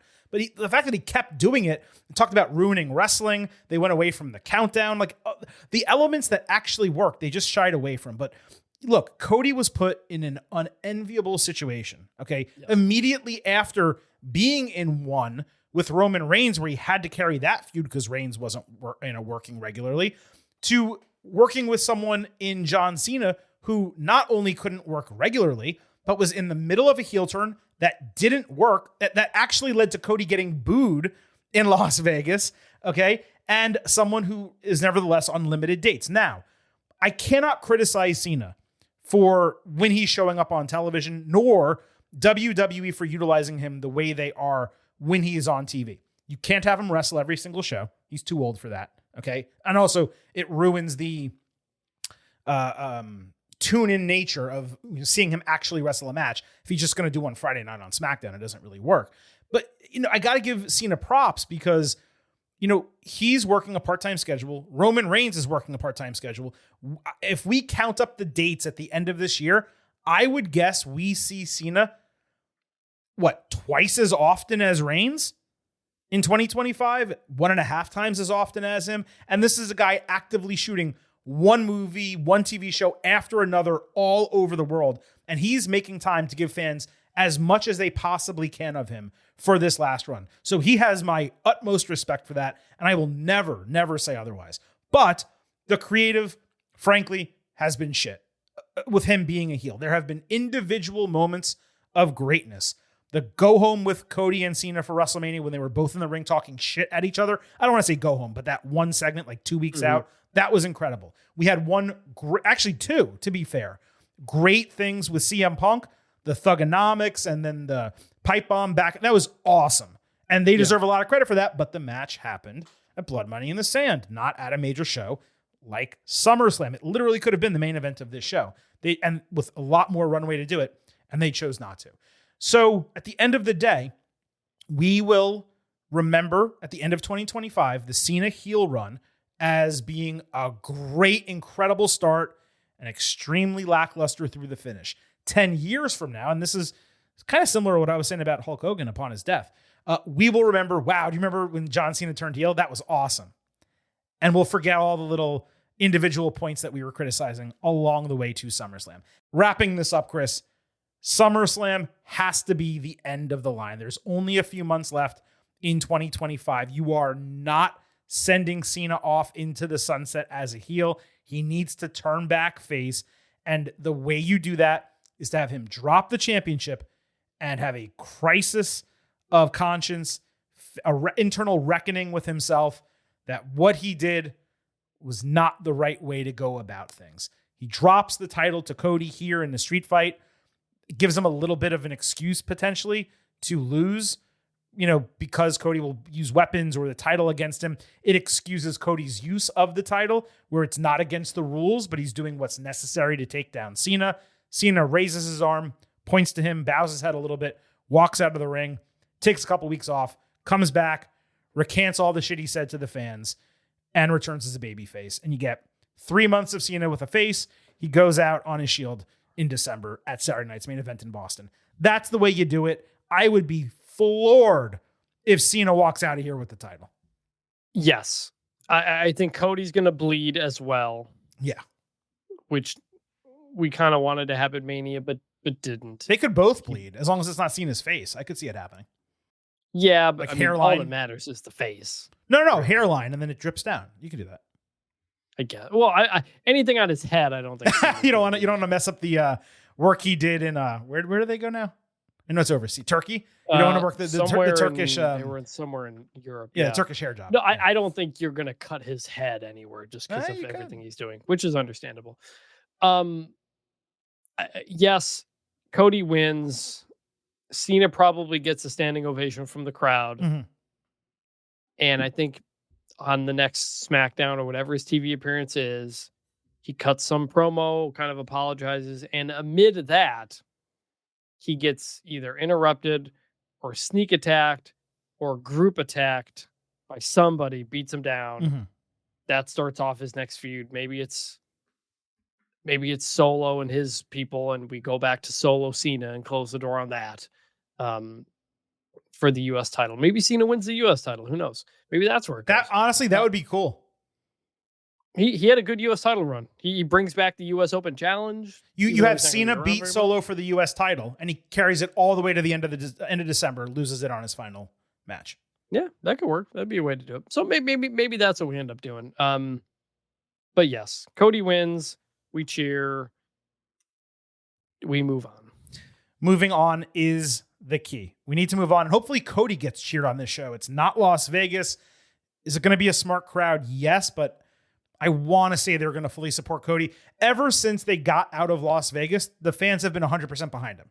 So you got really caught up in that one promo between Cena and Cody where Cody got booed. He did. But you always had that like in your mind as like that is there. And Cody got out of that, I remember very well. Cena dropped some really good lines in that promo, and that's why people got behind him and started booing Cody. But then Cody shot right back at him.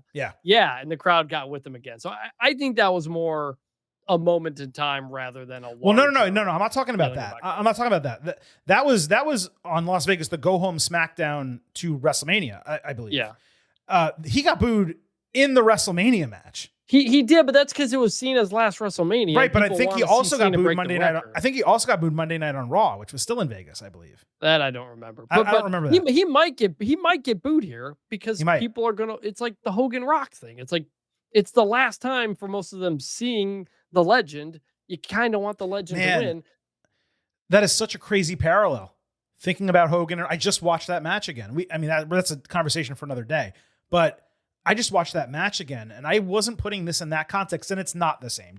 Cody is not, Rock to Cena's Hogan. But it's the closest facsimile we have in 2025. Double turn here would be a lot of fun. I don't think they do it at all. I can't. Man, I know people keep saying that. Yeah, people keep saying it, and Cody does not want to be a heel, guys. Like I do believe he will need to go heel or tweener at some point. I don't believe that point is 2025. 2027. 2026, end of year, maybe. Not now. I think it's way too early to potentially do that. Yep. All right, Chris, that wraps up our ultimate preview of WWE SummerSlam Night 2, but we still have 2 grades to leave before we fully get out of here. First, what is your Night 2 expectation grade? A. We said at the beginning of this very long show, this is a loaded Night 2. Mm-hmm. Lots of stipulation matches. Could have actually only have one title changing hands, but it's the biggest one. Mm-hmm. I think all of these matches could be good to great. It's an A. Yeah, there's a potential for this to be among WWE's best individual premium live events of the year, Night 2, is what I'm saying. Evolution is going to be really tough to catch up to for the rest of this year. I'm just being candid with that. But the card is extremely strong. Multiple matches that could completely deliver. Really, the Solo Sikoa Jacob Fatu affair is the only one I'm coming into not caring much about. And I think those 2 men's mid-card matches could both disappoint ultimately. But the other 4, I would be shocked if there's a clunker out of any of them, including Cena and Cody. I think you get lessons learned from the first match. No Travis Scott. The stipulation will help Cena work better. We we could have Travis Scott. No, not from what I talked about earlier in this show. There was apparently, reportedly, a major falling out with him in WWE. Now, if that's all kayfabe and he actually does get involved, and sure, and we get the R-Truth counter that I previously predicted on the show, that'd be awesome. I would take that. But I don't know that we're going to get him. But either way, the stipulation should help the match quality is the point. And I think ending the show with a title change, a babyface coming out on top, kind of ending the Cena heel run, it's an important kind of tent pole for this retirement. And I'm with you for an A. I'm going to go right down the middle, 95 out of 100. I think this is going to be a stellar individual night of SummerSlam. What's your numerical grade here? 96. 96. Okay, so you're slightly higher than me here. I want to say slightly lower than me for night one, each by 1 point. Chris, overall, 2 nights of SummerSlam. What's your expectation grade? A-. High A-. 92? Is that the highest 93, A-? I think, is the highest A-. I'm going to go there. I think night 1 is a bit of a slog. I think night 2 is awesome. Curious how I'm going to feel about a 2-night SummerSlam. I mean, 2-night Mania turned out to be great. Yeah. Like we loved it. But that's because we were coming off of 7-hour WrestleManias. It's also WrestleMania. It's the event. Yeah. We're not coming off of it's not like, SummerSlam has been such a slog in recent years. So gonna go A-. And let's not forget, I mean, SummerSlam, Triple H has really put a stamp on this particular show, including the first one he booked when he took over creative, brought in Damage Control, everything else he did on that show. So I don't want to say that, he's better at booking SummerSlam than WrestleMania necessarily, but every promoter kind of has his events where he's stronger or times of year where he books a little bit better. And maybe this just exceeds WrestleMania in every way. I'm with you at an A-. It's also the average of the two numbers that we gave. I'm going to say 92 out of 100. I'll be a little bit less pessimistic. We're really splitting hairs. We're in complete agreement, letter grade wise, on what our expectations are for night 1, night 2, and overall. And I have a feeling our listeners are going to be as well. Again, all of you will have the opportunity to vote on social media at Getting Overcast on Twitter. We will post polls before both shows, Saturday and Sunday night, for you to vote. And we'll also post polls after both shows, Saturday night and Sunday night, as well as an overall SummerSlam poll on Sunday night. So you're going to have to vote in 2 different polls Sunday night when that show goes off the air. Don't forget, you can follow us on Twitter at Getting Overcast. You can also follow us on Blue Sky at Getting Over. You get episode drops, news, analysis, highlights, all of that good stuff. You can also send in questions and comments for the show, and we will read them on the air, unlikely Saturday and Sunday night, most likely Tuesday on our WWE Second Look episode. Don't forget to subscribe to us on YouTube at Getting Overcast. Full-length audio episodes, full-length video interviews. We just posted 2 with TNA president Carlos Silva and WWE producer Abyss. Make sure you watch both of those. Don't forget, here at Getting Over, it's all about the five. So head over to Apple Podcasts and Spotify. Leave a 5-star rating. On Apple, take a little extra time. Leave a 5-star written review. If you do, we will read it live right here on the show. And please remember, I happen to love the number 5. Hope you do too. $5 a month. $50 for the entire year. You can become an official Getting Overhead. Just visit buymeacoffee.com/gettingover. Sign up. You'll get bonus audio, the fastest 5 minutes in professional wrestling, instant reactions to every major show, and exclusive news analysis posts every week. Again, that is buymeacoffee.com/gettingover. Vintage, appreciate you taking the time tonight. Hope you have a great trip to Europe. For everyone else, we will be back with you Thursday talking NXT and AEW, and then twice this weekend with your WWE SummerSlam instant analysis, Saturday for night 1, Sunday for night 2. On behalf of Vintage, this is the Silver King signing off and leaving you with just 3 final words. Bye for now.